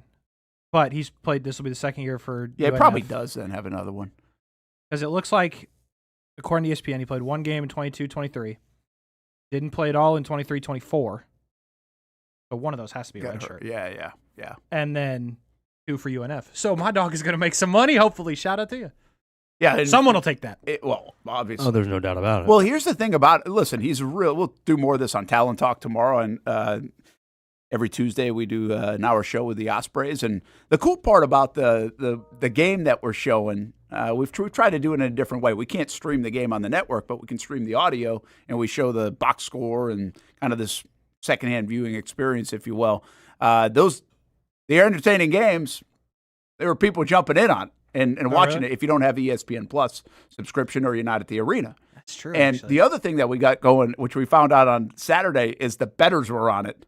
The gamblers loved it because they were checking it out. There were people in the YouTube chat, admittedly gambling on it. I wonder who has a delay more, ESPN Plus or y'all? If you don't have ESPN Plus, I get it. Oh, I see what you're saying. Yeah, that's a good question. I'm not sure. Because the Twitter delay is pretty quick. The way we do it, I could see why gamblers would like it because you can see the box score and everything. So now you can see how the game flow is going. Fair. Right? Instead, like if you're betting on a college basketball game and you're like, whoever's winning by 5, let's say Florida, Auburn, you're like, why is Auburn up? And you're like, well, Florida's shooting 18%. Well, they're going to change that in the second half. So now it might be worth taking did they not? Well, they did for a minute. Yeah, but but then they didn't. What a debacle. So anyway, it's a really wild couple of games for the Ospreys. Maybe they get back on track. They won 2 in a row. They're 3-5 now in the A-Sun. But good for them. But that kid's good. And what I started to say is he can score at all 3 levels, which is like what Dallas did. Dallas could get to the rack and score. He could shoot the 3, but he had the mid-range game. And that's really where those guys separate themselves. Because no one does that anymore. Nobody does it. And crafty to get to the rim and finish, but also the elbow jumper. And that's what he hit on Thursday night. It was like a fade away from the elbow, basically, to win it. And then the other day was a 3. So, yeah, he's really good. And they're home Thursday and Saturday. And, again, fun to watch. The Ospreys are always fun to watch. Mm-hmm. And I think it's incredible that they only returned 11 points, and they're scoring like 90 a game. Yeah. That says a lot about their system. But it's style of play. But then you watch, like, Florida play. Yeah. And they can't hit a shot. Yeah, it's like wild. they cannot. They're better players. We obviously know that. Yeah. They cannot make a 3. Like watching Florida shoot is like if you and I and Hamby went out, like we feel like we can make more shots than them from the perimeter. Yeah, at least one for sure. I mean, yeah. Well, here's the thing. I think as a whole they have better players, but like, what's my man's name at UNF? Cameron Oriole. If he was on the Gators right now, he might be better than Boogie. Like just to be real, like they may have a better point guard. Yeah, we've seen it too many times. Yeah, you could. Chaz Lanier was the best player on Tennessee, and he came from UNF. Like it's true. Yeah, you can develop into that as a whole. No, I would say more the Lee kid than Fland. Fland, I think he's so athletic and he plays really good defensively. Well, Lee just turns the ball over more than he even gets a shot off. But like I would sit here and tell you, like I think like Cameron Oriole might be better than Lee, at least more productive. Yeah, I don't think that's out of the realm of possibility. But he came from the Ivy League. Like I could say there may be 10 kids in the A-Sun that could play in Florida right now and make them better because their guards just haven't been that good. Their guards just haven't been good. But like I feel like Boogie Fland's played better. I know he's still not shooting it, but he's played a lot better. It's frustrating. The last couple of weeks. But he has been better. I think Hick told me it's like 3 for his last 33 from downtown. Yeah, stop shooting the ball. Boogie Lee? Fland. Oh, Fland. No, Xavier Lee actually makes shots. He made a big one earlier in the week, right? Made that big shot. He makes shots more times than not. He just doesn't play defense and occasionally gives it to the wrong team. But he's really fast too. Like with he's really like you notice that. Florida's interesting. We did this last night on the show, and I know you follow the Gators a lot, but I think in a way what they've done this year to this point, this is what our measurement was, is more impressive than what they did last year. They're 3-3 in teams against ranked teams. Last year at this point, I think they were 18-2 at this point. I don't know what their record is right now, but their conference record is the same as last year. But the thing about last year is they played nobody non-conference. So they had up to this point they had 2 ranked games. Right, they played it through this amount. I got you. At this period last year, 2 ranked games. Walter Clayton was playing out of his mind. Right. And they didn't have the target on their back. I mean, everybody knows they're good. They're defending national champs, and they're coming back to be good. I actually think you can make a case like this is more impressive at this point, what they've done. The reality is going forward, because March Madness and the NCAA tournament is so guard-oriented, it feels like they've got no shot. Correct. Their front line's amazing. Only 2-3 teams in the country can match up with it, even close. But because that's such a guard-oriented tournament, and we know that wins. I just don't know if it feels like they've got a shot to even like go deep. Yeah, I mean the problem is right now, and I think it's a good point because obviously last year they didn't play the Arizonas in Game 1. They didn't play UConn in Game 4. Yeah. The problem is right now they have 2 guys on the floor that can't possibly shoot the basketball in Alex Condon and Boogie Fland. Condon's gone. So you're trying to play offense with 3 dudes. Like, it's tough. And one of them, again, occasionally will give it to the wrong team. So, like, it's... And then the other day, they didn't hit a free throw. Now, not a bad free throw shooting team, but they didn't against Auburn at all. They couldn't hit them. I mean, I don't think you can count on your bigs to hit free throw. They have been. Like, Chinu's been hitting he's been hitting but, like, the Auburn thing was just... They are dominant inside, though. They are. They just got to But it's funny how it doesn't matter in college hoops. Did Purdue end up winning it all with Edie? No. They never did win it all? They lost the championship. They lost in the title. Did it like 2 years in a row, Final Four and then championship, something like that? One was definitely the championship, and I think one was the Final But Four. he was like, he's the example of it, right? Because is he doing anything in the NBA? I don't think so. He plays for the Grizzlies. I don't know that. Yeah, and he was like a late first-round pick. Is that right?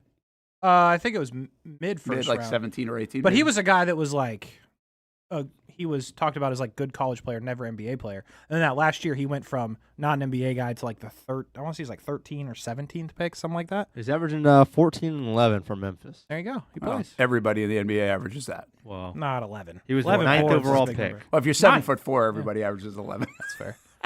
But no, he was the example. He's like, okay, can they win with a big? Because nobody wins with a big in college basketball. True, but at least Now, like UConn did a little bit, but they still had good guard play. Purdue had good guard play too. But at least like Purdue knew what they were. Like Braden Smith went was through good him. on that team. He was their point guard, but like they got the ball to Edie 90% of the time. The Gators refuse. Like they just shoot threes. Yeah. They can't make them. They're not even in the zip code. They'll chuck them up. They got massive bigs that they just won't give the ball to. You see, speaking of just going back to the conversation we had Friday on Golden, Casey, did you see what Tennessee's Twitter put out after they beat Bama? No, but I watched that game, and good for Tennessee. Nate Ament was a monster in that. But what? No, I didn't see what they put out. They just said, mop the floor with y'all. Good. Send us whatever the G League team. They added his old G League team. I like that a lot. It was awesome. Now, in other news did you guys watch that game at all? I did not. Might have had Alabama. Okay, bro is a problem. Like He played real well. I wouldn't say he played real well. What's He his name? was Ebiadako or something? Yeah, he was, as you would expect, significantly more physical. Like when he wanted to play and like box people out, there was no chance. Now there's a lot of times he didn't want to because like whatever 17-year-old Nate Ament or however old he is just going over him for rebounds, which I thought was insane. But when he wanted to bully in the paint, he was bullying. So I'll be interested to see how that goes on Sunday against the Gators. But yeah, I'm glad they lost. I'm not gonna lie. Yeah, I'm watching some college hoops. I like what's going on right now overall. It's. I just think the Florida one's a little misinterpreted. I mean, for what it's worth, I got Jay Billis the other day, and I was talking to him about it. He's like they're gonna. Is that what he said? Yeah. He's like, they're so good, they'll settle in. Yeah, Like, all right. and I think Golden's a good coach too. I think he'll find it. And what I kind of do. This is the same thing I said about Drake May earlier. Like he's played really not great in the postseason. So if I'm a Patriots fan, I'm like, all right, well, I mean, all we need is him to play his best postseason game. We don't need this heroic effort. He just needs to play better, and the conditions will be better and all that. If I'm the Gators, I'm like, sooner or later, like these guys don't get to this point without being able to hit a three. Sure. Like they're not going to shoot 28% all year, are they? I don't think so, but I think it's a very real possibility they shoot 11% in the round of 32. 32. Yeah, they're not going to shoot. And lose to Southern Miss, who's a But with 12. that front line, I mean, you shouldn't even, if you take 8 3-pointers, they don't do it. They won't. They will shoot threes. Shoot 30 of them a game. Well, that's where he's got to have to. That's what I'm saying. Like, will he do it? Is the question. Yeah. Because they should be able to bully. They should be all the way until, and you're going to have to hit some shots. There's no doubt about it. But it is weird, man. They're like 28% is really bad from three. In today's terrible day and age, and probably any day and age, but really today's day and age, I mean, most teams shoot about 35%. Yeah. And, I mean, if you're good, you may be a tick up. If you're not good, you're a tick down. 28% is terrible. I haven't looked at the rankings, but they got to be like almost dead last. It feels terrible. I don't know who else is. I don't know what other team you could be watching that's shooting it worse, and you're still watching them. But it's just atrocious. But it's funny because I don't watch every Gator game, and I'm not a Gator fan. But I was watching that one the other day, and it's just like, oh my gosh, this is brutal. Like it's one of those possessions like late in the game. It's a bad watch. Like everybody always hits a three when you're down by like 8. Not that team, right? They got like 4 shots at the basket, not even close. Like what the hell? How can you not hit a shot? It's not a good watch. It's a confidence thing. We had Kent Jackson in last week, and he was talking about he's a really good shooter. He also is playing well for UNF. It's just like it's all confidence, and probably like a short game in golf. That's fair, right? And or a kicker, or you just get out of a groove. Yeah. Hey, you can do it, but I don't think anybody wants to shoot it right now for Florida. I wouldn't from down there, other than Houck, who's obviously great, terrific. obviously, because they Walter Clayton was unbelievable last year. But Houck is that guy for them. He's great. Like, he is a great player. Yes. At this level especially. I mean, he might be a great player at the next level, too. Yeah. That's maybe my guy, Larry Bird. Yeah. He does shoot it well. He does it all. Did Larry Bird get to the basket like that, though? He can sneaky athletic. Like, Larry Bird was sneaky athletic. People didn't really ever give him that credit. But like I said at the time watching the other day, I was like, he kind of reminds me of Larry Bird. I mean, Tommy can get to the basket now. He can. No, that's what I'm saying. He's averaging 17. He's great. Well, and I think Clayton was averaging 18 a game last year. Sounds about right. Now, it seemed sexier. Well, it was because he was hitting him from the logo at times. That's what I'm saying. Yeah. And that's what we like. We almost like that more than a crafty move in or a dunk, even in college basketball. We like the big threes. Oh, yeah, you put up 27 against Auburn. So, yeah. Anyways, we'll see where Florida's going, but I kind of agree. I think Florida's an okay spot. A little worse because Auburn's not good. Yeah, that was weird, but they packed it. They had a good game plan. Did you guys see his nose? Bro, it's huge. I didn't realize they were so close. Like, I was listening to the broadcast. They were so. Well, did you hear the part where they were at his house? Yeah. You shouldn't lose that game on your home floor. And then they're like, oh, by the way, the whole Auburn coaching staff was chilling at Todd Golden's house last night. Like, that's an interesting I one. don't know about you didn't hear that? No. Yeah. Yeah, Golden and what's his name? Pearl are like BFFs. Yeah, they're like really tight. I guess the whole staff. I shouldn't say the whole. They said the whole staff. Now I don't know what that looks. I don't know if that's like trainers and all that crap too. But apparently they all were at Golden's house like grubbing. But like you don't like that? No. Nah. Not after you lose to them. I get it. They're 12-point favorites. I feel like it's different in like baseball. The sport that's hard for that to happen is football because it's like a one-off thing. But I think there's so many games in college basketball or even baseball that you could see that. And I do think there are scenarios where even good buddies on football teams get together for dinner the night before. Like that's different. I mean, it does happen. But yeah, I don't really have a problem with this one. I do because they lost. Just because they lost. Yeah, if you win, it's cool. You took care of your business. But like, I want to believe that somehow the Auburn staff figured something out the night before because they're not good at basketball. You're in like a conspiracy theory. You're like, hey, we need a little wake up call. Can you guys play this against us? So what you're telling me is you think they did a whole dinner party at Todd Golden's house and not once basketball came up? Well, basketball came up, but maybe more the state of basketball and everything else. Nope. I'm thinking Todd's like, you know where we're struggling? This part of our defense. And somebody was like, all right, write that down. Because, like, what are we doing? No more of that. But it's different if you're NFL players, like, outside of the quarterback. Like, if the Jags played. Like the ETN's getting together. Yeah. Because, like, other ETN, like, he don't know nothing. And Travis can be like, yeah, I'm just going to run the ball when they hand it to me. But like you're not worried about like the whole game plan is in by Saturday night. No, I'm not worried about that. If it was the quarterbacks, I would be.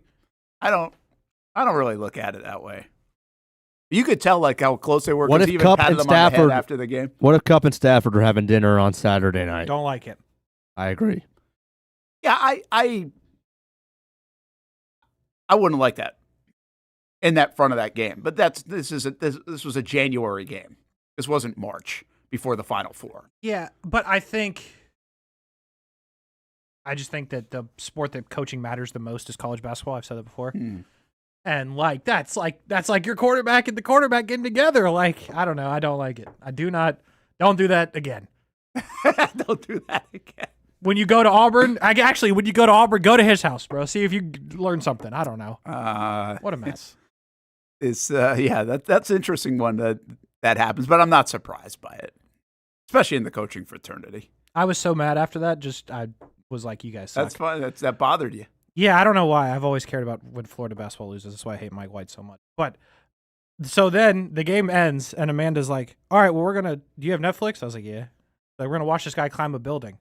Is it bad that the whole time I'm sitting there like, flip? I know what you're saying. Yeah. I'm like, what if, did you guys watch the building thing? Do you know about this or no? We talked about it. Oh, sorry. Like Austin watched it live. I did not watch it live. You watched it for 90 minutes. In and out, because then the Tennessee game came on. Yeah, we watched it. I just watched it. Like, I already knew the outcome. Okay, so yes. Definitely a lot less. Okay, yeah, I agree, but also, so here's my question. Because I don't know anything about TV, as you've documented. I know this is going to be. How long of a delay did they have, do you think? So 10 seconds apparently is what they told us, but I had the same There's question. no way that can be true. Why? 10 seconds? That's it? Well, how much do you need? You got a plan. If the guy falls. I feel like you need more than 10 seconds.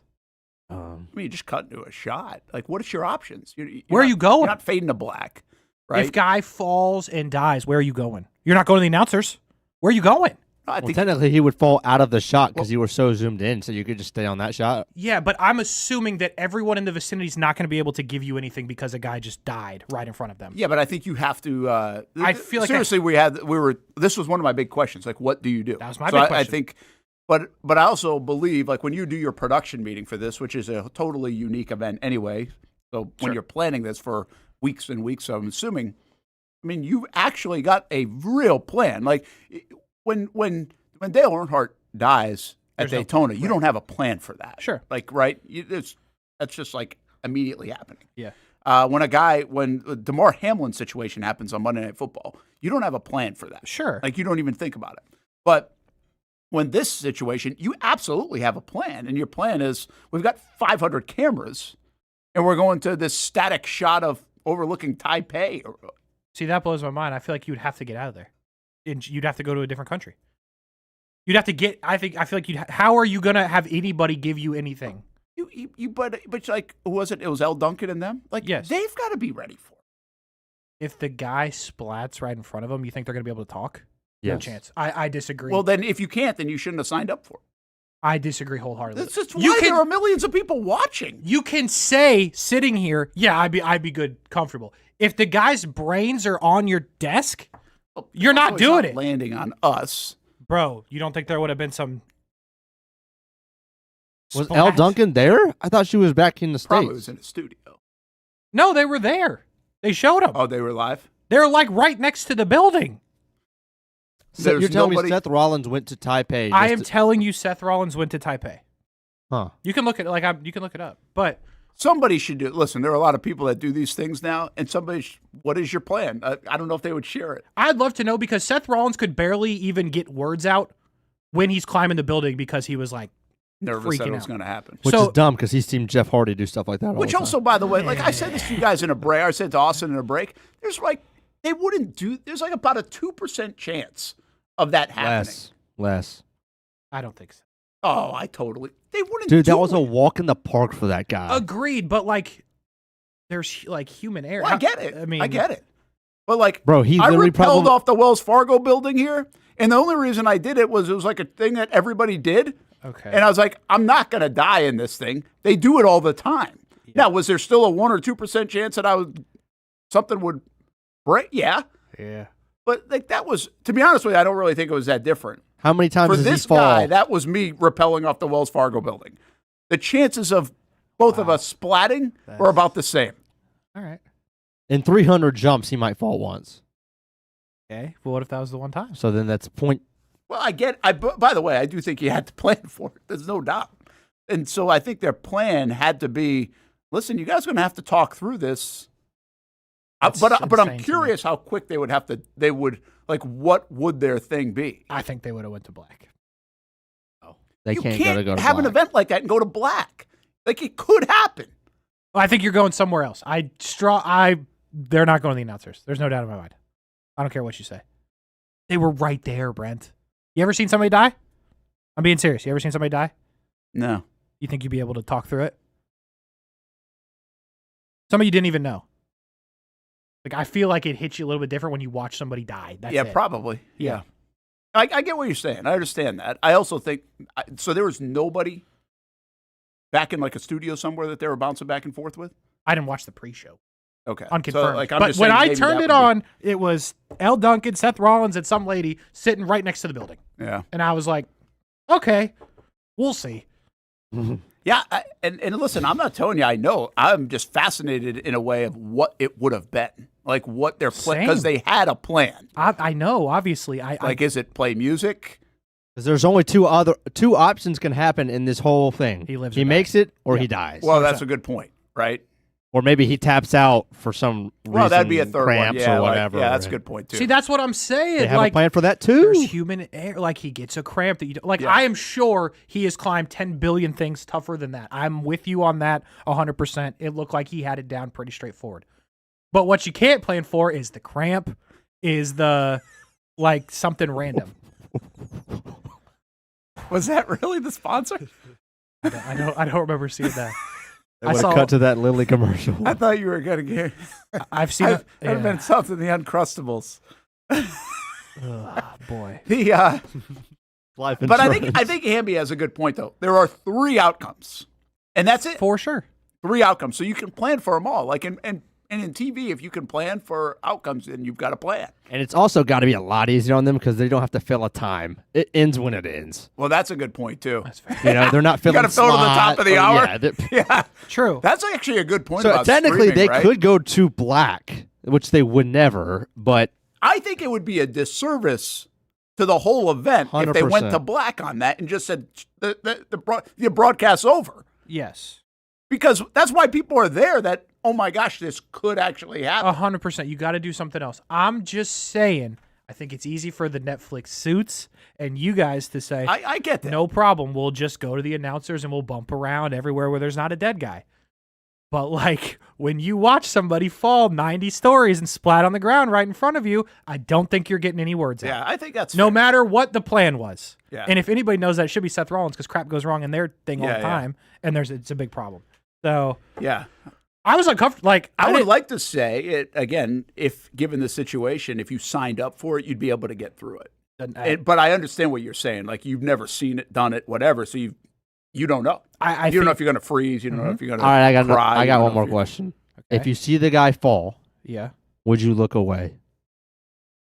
Yeah. Yeah, because already like the sound ain't never leaving your head. I don't want the yeah. I would See, that's no. what I'm saying. You think they're just going to be able to talk? No chance. I think I'd be able to do it. You are not like built different. Like I get you think you're really good at this. Like you're not. I don't think I'm really good at this. I just think in the moment doing your job, I think I don't think so. You'd do it. No, I think you're strongly wrong. I don't really think there's anything on like that I could do that I'd just not be able to talk about it. I think there definitely is, but I'm not going to go down that road. I feel like I'd want to see it because you're going to hear it for the rest of your life. I feel like if you at least see it. I mean, you're going to see it on Twitter if you want to see it. I don't want to see it. I don't know if I'd be able to look. Like I don't know if I want to or not. I just don't know if I'd physically be able to look away if I have like Right. 7 seconds to decide. That's the as thing. he I think it falls. would happen so fast because like you're watching. Well, that him, is true, too. And then he falls, and But like, you'd have a second to like consciously would. think whether you want to look away or not. You would, but like, could your brain? Mine couldn't. I'm not smart, so I'd be like, oh. Just out of curiosity, like, No. does it really take away from the event if you actually put some kind of catch thing all the way at the bottom? Like he's still dropping like however many feet. Yeah. Like, so do we really need the whole Yes. splat concept Yes, to you make do. this an event? Mhm. We do? Yeah. And that's just another Wednesday. I'm serious. I mean, Yeah. Like that's where I think the stupidity of it. Who's the is. dude- Like you could prevent that final outcome. but who's watching then? I think people will watch still. I don't. No ropes or anything? Like you think they totally just watched, not because the amazement of climbing a building like this. They just totally watched because he might die. I think 1% chance. I think there's a good chunk. 2% chance. I think there's a good chunk of people. I think there are some, yeah. But I don't think it would have stopped those some from wondering if the catch fence would catch him. Would they have showed it though? If it caught him. Well, you got to make the decision if you're going to that shot. Because he's got to not hit the building and all that other stuff too. Like there is that. If he gets all the way toward he the is top right because there. it's skinnier there, Yeah. so now you're dropping and hitting stuff. Yeah, I don't know. I think the catch net ruins it all. He probably wouldn't do it. It's Yeah. not the same rush. Agreed. Yeah, I guess. That dude's talented, bro. Yeah, that's crazy. Like, Yeah. Again, the mental side of that is nuts. So you can stay that locked in Oh yeah. for that long. That's what I said. I'm not scared of heights. It made me extremely uncomfortable watching it. Yeah, I could see that. Only because I wouldn't have been appealed to watching that in real time. I wasn't really either, but I had to fill time before the Alabama game came on. And they were like, oh, if he's going to climb the building, I was like, all right, I'll check it out. But then there was a certain point where I was like, Are you still going to die if you fall 200 stories into a net? 100%. But you can move So the net up. what kills you? Like, well, what dude, kills he you? would be, well, depending on if the net's only 4 stories off the ground, he might go like. Through the net. Well, I get that. You've got to obviously do I agree with that. the physics on that. I understand. But, like, is there do you die like he'd in probably the air? still if you- snap his neck. something like that. Because you would, yeah, I mean. Hmm. I would agree. Because it'd have to be a pretty strong net, obviously. But it would Yeah, like I said, they can figure that part out. I would imagine. Maybe they can't. Maybe you can't figure that out. I don't know. Yeah, maybe it's worse to do it with the net because I don't know. Because it would really suck if you had the net and it didn't catch them. Then you get sued. All I know is it's a tough advertising ploy if you're like, he's got the net, but we think it's going to kill him too. Like this way, it's at least just like, he falls, he falls. I didn't see it, so like, did they have some advertisements in it? Because you probably have some really fun ones. I mean, the only one I remember is North Face because he was wearing like all North Face was all over it. Okay. Which in my head, I was like, this is great if he makes it, but if he falls, no one's buying North Face because obviously You it was think too it would heavy. have that negative an impact? I mean, it was too heavy. He fell, obviously. If he wasn't wearing If he was wearing Nike, it would have been better. I for wonder. the I wind. wonder from an advertising standpoint if it's a risky play 100%. as an advertiser. Oh, yeah. Because they also did some picture-in-picture. Could you imagine if he fell during the picture-in-picture? Oh, yeah. Oh, that's a lot of advertising. You'd have to take it full first. Oh, dude, if It's fascinating. I want somebody to write. If you guys see anything on that about the actual broadcast, Pompliano's got get to it. have something on it. I would that love guy's to know name what the is. plan was. That's all. Yeah, glad he I'm with you. I've asked this. This is twice it's come up in the show. Oh, I would like to know too. I'm glad he survived. Wow. It's interesting that we have to clarify What that. a with saint Casey. you are. When he started the climb, I wasn't sure, but when he got way up there, I was like, you know what? Nice job, brother. At least survive this. You know what I mean? You almost did it. Just finish it off. We'll be back. If you don't see a pit, it ain't legit. When you hear that, you think Bono's Pit Barbecue, a staple in Northeast Florida now for 75 years. A place that feels like home with friendly service, a meeting place for friends, family, or business occasions. On the menu, the corn nuggets are a favorite in our house, but there's something for everyone. Sandwiches, platters, salads, sides, desserts, and family feasts. You see Bono's all over the place in Northeast Florida. You know, there are almost 20 locations in the Jacksonville area now, so stop on by, sit down, and dine in with Bono's. You can also take it to go. There are drive-thrus in many of the locations, and they have delivery options too. Just download the Bono's app to make things easy. I signed up for the loyalty program, and you can too to get special offers. If Jacksonville is home, few things feel more Jacksonville than Bono's Pit Barbecue. Celebrate 75 years and many more to come. Bono's Pit Barbecue. If you don't see a pit, it ain't legit. Hi, I'm Greg Mackey from Cycles of Jacksonville. Whether you're looking for a side-by-side, ATV, motorcycle, or scooter, Honda has what you need. The Honda Talon. Ultimate performance meets family-friendly fun. Prices starting at $363 a month. Or the sporty Honda CBR 650 starting at an affordable $204 a month. Stop by and choose your adventure from a full line of Honda products. Only at Cycles of Jacksonville on Atlantic Boulevard. Family owned and operated since 1983. Hello, I'm Kenny Lay of Kenny Lay & Associates. Since 2003, our firm has fought exclusively for the rights of men in family law. Divorce, modification of child support, alimony, custody, and more, all for men. A father is vitally important to a child's life, and being a man is not a reason to pay more in child support or alimony. I'm a single father. I get it. If you have a divorce or other family law issue, contact Kenny Lay & Associates at divorcemenonly.com.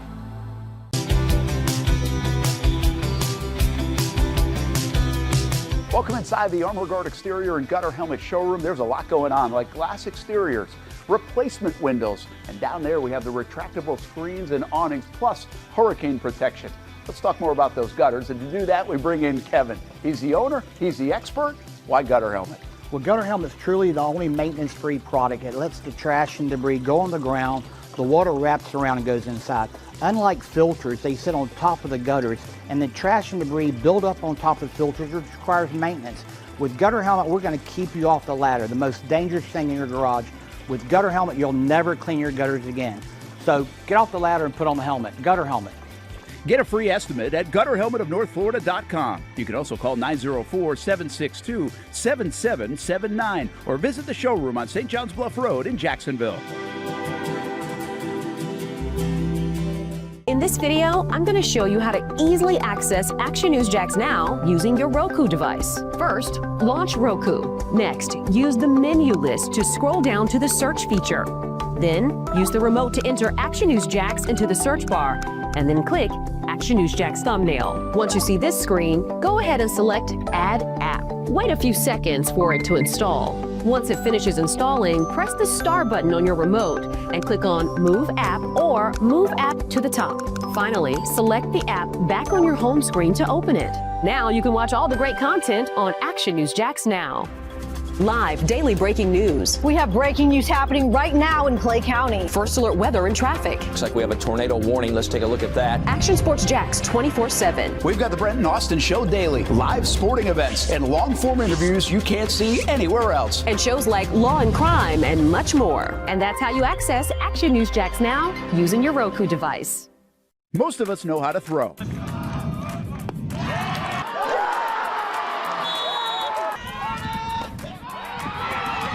But you need to know what to throw. I'm not talking about footballs, baseballs, softballs. We're talking about those items you need to recycle. Republic Services explains it easy. Recycling simplified. 1. Know what to throw. When in doubt, throw it out. 2. Empty, clean, and dry those materials. It takes an extra minute, but it makes a big difference. And 3. Don't bag it. This makes the recycling process faster and more efficient. This is a look at the Republic Services North Florida Recycling Center. You can make this process even more efficient. By utilizing those 3 steps, Republic Services can help you become a better recycler in your home. Learn more at recyclingsimplified.com. Welcome back to the Brent and Austin Show, streaming on the Action Sports Jax 24/7 network. Oh, what do we got here? The reference game, or is this you pulling it out? No, I did this. Hamby's been freaking out every day. He wants the reference game. He likes it? Yeah. Is this his favorite game? No doubt. So I did some for today. Going. All right. Well, would you want to do it now? I don't know. It's your show. I didn't make. Do you hate the Patriots being in the Super Bowl as much as I do? No, feels different now. Is there a team that you don't want to ever see win again? Again, like it doesn't have to be again. Like I have to choose someone that's won. I don't want Tennessee to win. That's just the Titans. I can pick any sport? Yeah, any sport. Boston. The Red Sox. So you hope they never win a World Series again. Hope they never win a World Series again. I borderline hope they get their team taken for some real big scandal that we don't know about yet. But I'm fine. It's weird because that'll happen in the lockout. I am fine with the Patriots, which is weird. But like, I like Drake May. Yeah, I think May's a likable guy. Like I said today, I think Patriots are actually a pretty cool story if they didn't have the Patriots logo. Fair. I mean, I don't say that I like Vrabel, but like, got screwed. Yeah. So, I go back and forth on Vrabel. I think he's kind of cool, and then other times he's a good coach. I'm glad he's not the coach of Tennessee, and I'm also glad that Tennessee has to watch him potentially go win a Super Bowl after getting rid of him for no reason. So yeah, definitely the Red Sox though. Hate them. Glenn, Gators don't count here. Like I don't Florida State thing. I think this is more like pro team sports. that you don't have a rivalry and with. really that you don't have emotional attachment to. Oh, like well, you don't. I mean, well, Tampa. Well, yeah, but there's 4 teams in the division. I mean, you gotta. Yeah. Like in theory, I don't want the Yankees or the Orioles. Yeah, of course. Like mine would be the Yankees. But of the teams that I definitely don't ever want to win again, it would be Boston, number 1, hands down. I really wouldn't mind if the Dodgers never won again. Right about now. Are you getting to that point? Yeah. No doubt about it. I'll give you Florida Panthers. I definitely don't want them to win again, but that's a Lightning, obviously. Yeah, like what's weird about this is I grew up in New England. And I don't hate the Patriots. Like I didn't hate the Patriots growing up. I was more of a Dolphins fan because I've told the story of, they just were never on. Patriots weren't good. But it's not like I didn't like Patriots. I'm just sick of the Patriots. Like, that's it. My sister, she can't get over it. She's like, you should have stayed. I'm like, no, this isn't about covering the Patriots. Like, I don't want to be covering 12 Super Bowls, quite frankly, into the middle of February. That one would be good here in Jacksonville. That's not what this is about. Like, I feel like this is way more. As a kid, I didn't love the Duke stuff. I didn't love the Yankees. Actually, as a kid in the 80s and early 90s, weren't that good. Glenn so I said didn't the have Lakers, that. which I think is the interesting. Lakers. I think a as lot of kid, people would answer that, but I feel like I don't. It wouldn't matter to me at all. LeBron, like, I don't feel like the Lakers have been a perennial winner since I've been alive. Like, yes, they won with Kobe a couple times, but I was real young. That's a good point. So, like, I bet a lot of people do feel that way, but I don't know if you feel that way. I don't. Yeah, I did for a while, but I don't anymore because that was more because I liked the Celtics. You know, Fair. Same the Yankees and the Lakers. I just loved the Celtics at the time, which also is kind of interesting. But I didn't live through a Celtics like dynasty. They were always good in the 80s. They were competitive, but it wasn't like I lived through like the Bill Russell Celtics that they won every year. It surprised me you weren't alive then. And I didn't live through any of this, like the Patriots and the Red Sox and the Bruins and the Celtics of the 2000s. Like, it's unbelievable. So, yeah, I don't. But I say this about the Chiefs. Like, I'm done with the Chiefs. The Chiefs are relatively new to the party. You don't want them to win again? No. Like, I'm done with the Chiefs. Like, if the Chiefs were in this Super Bowl, I'd feel the same way I do about the Patriots. I just want new. Like, I like Seattle being in it. Yeah, I do too. I'm cool with that. I would have been cool with, in a weird way, the Bills. The Broncos wouldn't have bothered me that much. I don't like Sean Payton. I don't either, but it still wouldn't have bothered me as much as the Patriots. It would have bothered me. Patriots are more likable than the Broncos, yet I'd still rather see the Broncos. No, it would have bothered me because of the backup quarterback thing. If Bo Nix was in, because then it would have have been a bad game. Yeah. I don't know if you guys caught this, but Jared Stidham couldn't play football after that one pass. Yeah, after a little. What, snow or not? Okay, one other thought about that before we get into these is there can't be another position in sports that is like, this is how hard quarterback is to play. That Jared Stidham has played quarterback his entire life. Yet when he's put in this spot, hats off, he did well early on. But the play that he fumbles on, like, what was that? Like, it was like you or I or Hamby went and played quarterback for a snap. That's true. He just totally freaked out. He melted. Like, totally freaked out. Now, yeah, I get it. It's faster. You're not used to it. But on what earth that dude has played quarterback his entire life would he have made that play? He could have thrown it away 14 different times. He ran directly backwards toward the end zone. Wasn't great. That is how hard that position must be to play, that guy can play that position all his life. And in that moment, he looks like you and I playing quarterback. There's not another position in sports that would be that drastic of a meltdown from a guy who is a backup quarterback and getting paid millions of dollars to do that job. That's how hard quarterback is to play, in my opinion. I think you answer that, and I think you're right. But at the same time, Phillip Rivers came in after not playing for 5 years, and he at least competed. Because he could mentally. True. I think it's because of the spotlight on the position. You have to handle the ball. I think backup goalie in hockey, like if the Lightning had to try to win Stanley Cup without Andrei Vasilevsky, you would clearly notice that the other guy is nowhere near as good. But he doesn't, like, you don't handle the puck every play just when they shoot it at you. I think with quarterback, like, you're in every play. You're in every play. So I thought he did a good job at the line, by the way. I thought he got him in plays. I thought that part he looked very comfortable. For a guy that hadn't been in. That's part where I thought would be the freakier one. Like, hey, diagnosing stuff, but actually playing the game. Yeah. I mean, there were times, and this isn't just a Stidham thing. If you watch the league, if you watch a backup quarterback go in most places, it's like, holy cow, this is not the same game. Yeah. And we're not even talking about like Tom Brady to somebody else. Right. Or Lamar Jackson, who's so gifted to somebody else.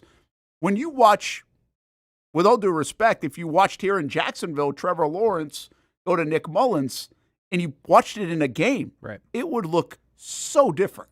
Whereas if you watched a left tackle play, which I would think is a very hard position, and then you watched the backup left tackle play, you would not see as gross of a difference. And that's just amazing to me. It just really puts an emphasis on how hard that must be to play that position. Yeah. And how fast things move. Yeah. And again, I think it is by itself. I think there's others you can compare it to. Like if the Tigers had to win the World Series in Game 7, and instead of sending Tarek Skubal out there, they sent Troy Melton, you would obviously see a difference. You know what I mean? Yeah, from greatness to I guess that's what I'm trying to get across. Right. Bo Nix isn't great. No, but he's obviously that much better than Stidham. Right. But to the point you go into that game, you're like, well, Stidham's played before. He's a veteran guy. They got confidence in him. Maybe he can do it. No, the reality is, no, he can't. Yet he's getting paid millions of dollars to hold a spot and be a backup, and actually a coveted backup. Unbelievable gimmick. It's just the best job you can have. Other than the fired coach. Well, Fired coach is good. But again, I would say it really puts an exclamation point on how hard it is to find 64 humans that can play that position well at that level. To me, it's a hat tip of the position and the league and how hard it is to do it. Great. Because you can't find 64 people on the planet that can do it well. 100%. Or at least on a similar level. Yeah, no, there's not. Which is insane. I mean, on that play, he looked like me trying to climb the building in Taipei. And you would have felt, oh my God, that'd have been it. But, like, in reality, don't you think they said to him, too, on that? Like, don't do too much. Dude, if you don't have your first or second read, get rid of it. And he did throw the ball away for the most part, but then that one he just botted. I mean, it was amazing. It was an amazing malfunction. I feel like at a certain point, though, again, like, you got to be like, something. Yeah, I mean, at the end of the day, he's a Because competitor. you're He's not going to throw the instinctive. football away every time. I mean, he wasn't literally the threw it only away play 10 he did it. times. There were a couple other plays he got away with. Because I know, but like after you throw the ball away 5 times, agree. the 6th time you're like, bro, I got to make something happen here. Yeah, Like but at the end of the day, you don't. You do, though. at the end of the day, I'm a competitor. I got to sleep tonight. Yes. I'm not tucking my tail. I'm going to try to fit a tight window throw or make something happen or make this guy miss. I agree with that. Yeah, I 15 get it. plays in a row, 6 handoffs, and 6 Again, throwaways. human and nature says, at some point, I got to I'm- do something. I'm trying it. And real quick, I thought this was a good one from Glenn. He put Scotty Scheffler's going into that you don't want to see win again conversation, which made me think about Tiger. Do you think a lot of people felt that way about him? I know do. you liked him, but I do. Like I actually said that last night on the show. Like Scotty Scheffler is the New England Patriots right now, and I thought of this because my mom, like she like up in New England, and so she's really more Jags fan, but she's fine. She doesn't get my like angst with the Patriots making it again, and she like was so tired of Tiger. She's like a big. My mom's not a huge sports fan, but she was always like, give me somebody else to win. Like, I don't want the same guy winning all the time. And so she got that way about Tiger. She was tired of Tiger. I feel like that's the way I am about the Patriots. I'm tired of the Patriots. you know what? I thought I would hate the Patriots more. But I wasn't tired of Tiger. Ever? No. Not at any point. No. I was just your guy. That's my guy. And I wasn't. So, in fairness, I guess I'm victim of my own. Yeah. I thought I would hate the Patriots more, but I just like Drake May. And he's a likable guy. And I kind of hate myself for not liking it a bit more. There's a little part of me that's I'm probably some, I'll call it jealousy, if you will, for Jags fans. Or because, first of all, they haven't got there. Sure. But also, if any quarterback plays the way he played in this postseason, they don't go to the Super Bowl. I think you're too hard on him yesterday. Weather, defenses, I'm not saying he stinks. I'm just saying the last few weeks, playing the way he played, there's no quarterback that advances to the Super Bowl that way, or very few. And the Patriots of all teams have that guy. They also were blessed with the greatest one to ever play. It's true. Because he was a 6th-round pick and turned into that. They're the luckiest organization in the history of sports. Ain't that? I don't know. I thought Drake was great yesterday. He made great. He threw that guy's feet in the first half. Yeah, that wasn't He great. had 30 total yards. I thought he's great. The 3 plays he made with his legs, I thought was great. He made 3 plays against the all he needed. Texans, and he made 3 plays in this game. And you're right, he made those plays. And Give him credit. in Other than that, he was an ass. That's fine. I mean, the whole thing was ass. I mean, that was terrible. It was a really bad watch. I mean, he played like Bortles played in the Buffalo win. Yeah. He ran for more than he passed for. And Blake was great in that game. Was he not? Did they win? All right, here we go. He might not have been great, but damn it, Patriots they get won. my emotions going. Apparently, man. I don't get it. I know I did like a whole psychoanalysis of myself today. I don't know. Like, what I'm it not is. sure why, but Not I think even Brady. And I'm glad it's not Brady and Belichick. At least it's not that. I think another problem is Brady became likable at the end. He did. I kind of like Brady a lot more than Belichick. And I have no problem with the Crafts. I don't know what it is. Just hate him. Tough. Here we go. But it's Reference like number Duke, 1. man. I hated Duke back in the day. So many people did. We get tired of those teams. All right, so Put on your glasses. I can do it. New England at age 32 this year. This is a receiver Or tight end. or a tight end at below 2. Hamby, do you know these? No, I have no idea. I I'm know. trying to figure it out. Hamby, you back there? Yeah. Great year in 2022 with the Rams. Well, his best year. 57 for 690. Well, who are their tight ends would be Hunter Henry and who's their other tight end? Desnick, who's their other tight end? Hooper. Atlanta. Where's Cleveland? It's not Hooper. It's not Hooper. Cleveland would have been Hooper, yeah. He is their other tight end, though. Can't be a tight end. That's not. It's got to be a receiver. Yeah. Come on. It's not Mac Hollins. It is Mac Hollins. It is Mac. What? That was the first team that came to. He wasn't in. I thought he was with Buffalo for 4 years. I thought he was with Buffalo for a longer time, This is too, but it definitely is Mac Mac Hollins. I don't even remember him with Atlanta. Shoeless and everything. Gosh, he is a strange cat, isn't he? He is. That was legitimately the first name that came to my mind. That's who it was. Should have said it. Because it was Buffalo to. This next one is tough. I thought he played in Buffalo longer than that, too, though, man. I will say. What the heck? I did one person from each Super Bowl team, and then the Jags one. But this next one is like really hard. Here's the thing with Seattle. And he's currently on the roster? He's currently on Seattle. Like, I don't think you guys like. There's nobody on Seattle I could have gave you that like was kind of tough. Like DeMarcus Lawrence, you would have known because all the Cowboys. You would have known Leonard Williams because all the Jets. And then like everybody else has just been with Seattle. There's a defensive guy with. He is a starter. Yeah, I gotta be honest with you. Like, I don't know if I'd be very good at naming a lot of starters on Seattle. Is it Love? No, he's too new. Julian Love? No, yeah, he's too new. I would stick with Julian Love because it's Julian Love. Oh, okay. Holy cow! That's impressive. Here's thought he another one. was- He's been in the league for that long? Yeah, that's where I thought he'd been in the league for 4 years. Gosh, time goes by fast, I guess. That's what they say. He's Wow. actually a former Pro Bowler. Notre Dame guy? Yeah, Notre Dame guy, right? Possibly. Wow. Now they got another Love. Jeremiah. Oh, Notre Dame. I thought you meant Seattle. I'm like, how'd they get him? That would be on par. They'll draft him, and then Kenneth Walker will split carries again. Okay, we're going back. Jags, huh? 3 Jags to a Detroit. Yeah, this is where.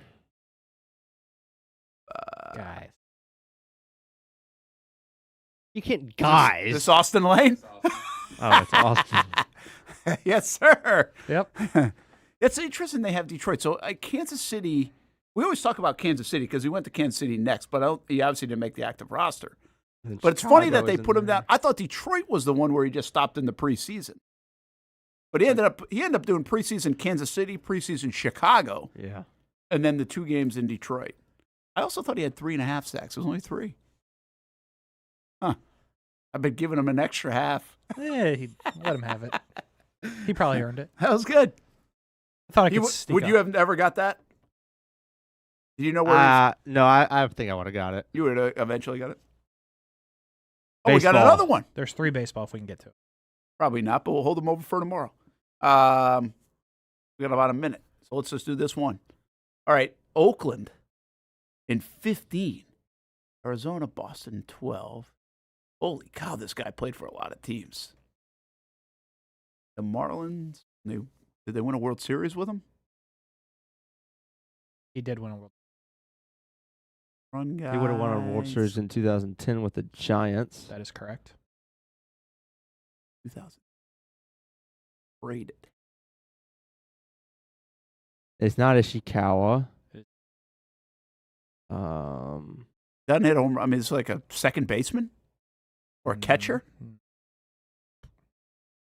This is Outfield.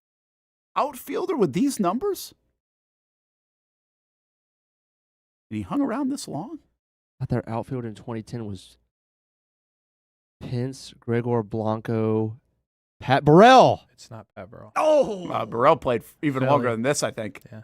That was a good guess, though. He was the NLCS MVP. I appreciate the guess. NLCS MVP in 10? Who did you say you said Pence? Pence drafted into Houston, so there's not enough Pence. Houston there. Is he? I mean, he was the NLCS MVP. It's some big home in the postseason. Huff. Nope. Oh, Aubrey Huff? It's not Aubrey Huff. But that was a good guess. Would have been some Devil Rays. Oh, that's right. Reels. Oh, this one's going to hurt. Yeah, you should know this. Oh, This is because I kind of- loved that team. It's kind of embarrassing. You loved what team? 2010? That 2010 Giants team. Played against the Braves a lot with the Marlins. So off him. Do you look at him as more of a Florida Marlin? Yes. Who was the fast left? Pierre. Juan Pierre, He played way longer than that. I don't think you hit a single home run. Yeah, good point. Not 22 of them. Gosh. He had 22 dingers for Boston. He's good for Boston.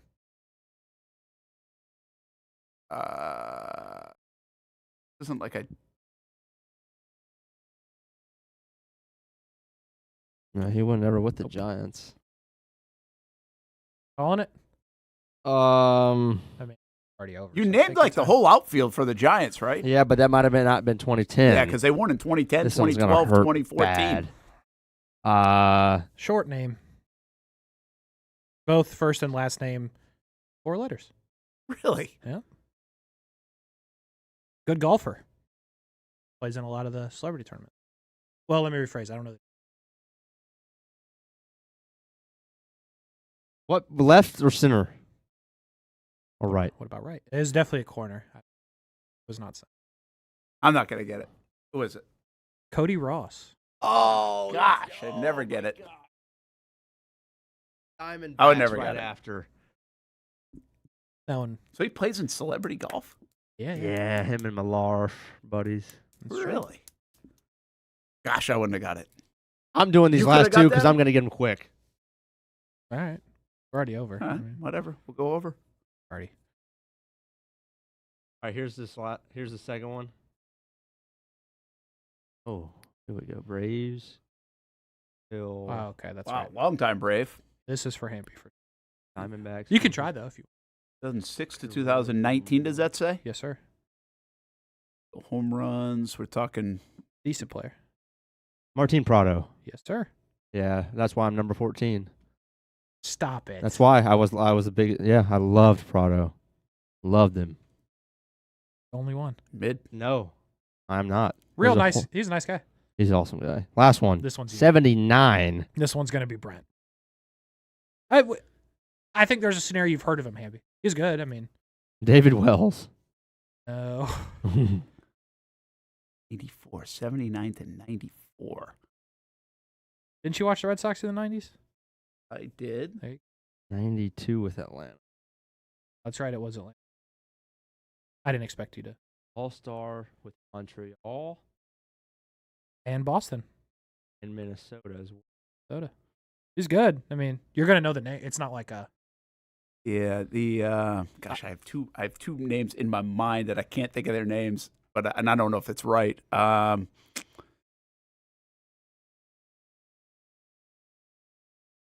Did he play for the Mets too in here? Yes. Ojeda? Bobby Ojeda. Was it Bobby Ojeda? Was that his name? There's a few. Gosh, who's the other? You've established. You're looking at like all the stats, even the saves category. No, I haven't really done it all. This is the best year for Atlanta in 92. It's pretty good. Saves 41 of them for Montreal. So he really went to the pen.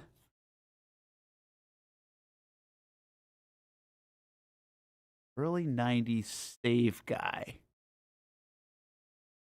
Not like Calvin Schiraldi. Nope. I don't even know who that person is. Lee Brent. You remember Calvin Schiraldi? 86. He would have been 86. What'd you say, Hamby? Lee Brent. Lee Brent. Charlie Lee Brent. No. He wouldn't have been a closer. That was from the chat, I guess. Wow. Jeff Reardon? It is Jeff Reardon. Good for you. Wow. How's Sesnick with the big call? Sesnick. That's a good one with Montreal. Yeah, Jeff Reardon. That's not who I had on the tip of my tongue. I was picturing. You know who that is, though, right? Oh, yeah. Yeah, he was good. Yeah. He was good. It's a long time. How many? Was he always a save guy? Was he start as a starter and then went to the bullpen? I think he was always a save guy. I mean, I wasn't alive. Cody Ross. I'll sleep just fine. That's tough. You asked for these so badly, and then you screw up Cody Who's Ross. the other Ross? David Ross is the Cub catcher. The catcher. Is he with Florida now? He's retired. I meant on their staff, Gators. Oh, he's a former Gator. He's a former Gator. David Ross, former. Braves should have hired him this offseason. Was he doing some broadcasting, David Ross? He was. He was also the manager of the Cubs. Oh, I know, yeah. Yeah. Who's the manager of the Cubs now? Craig Counsell. That's right. Counsell went for the Brewers. Not in baseball season yet. Soon enough. All right. Back at it tomorrow. From here to Orlando. We'll be all over the place tomorrow.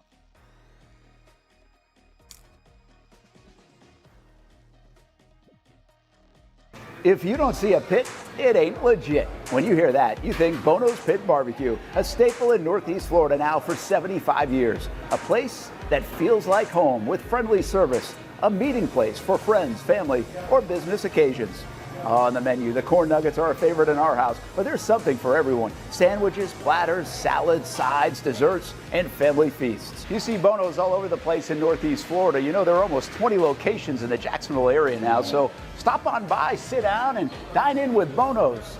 You can also take it to go. There are drive-thrus in many of the locations, and they have delivery options too. Just download the Bono's app to make things easy. I signed up for the loyalty program, and you can too to get special offers. If Jacksonville is home, few things feel more Jacksonville than Bono's Pit Barbecue. Celebrate 75 years and many more to come. Bono's Pit Barbecue. If you don't see a pit, it ain't legit.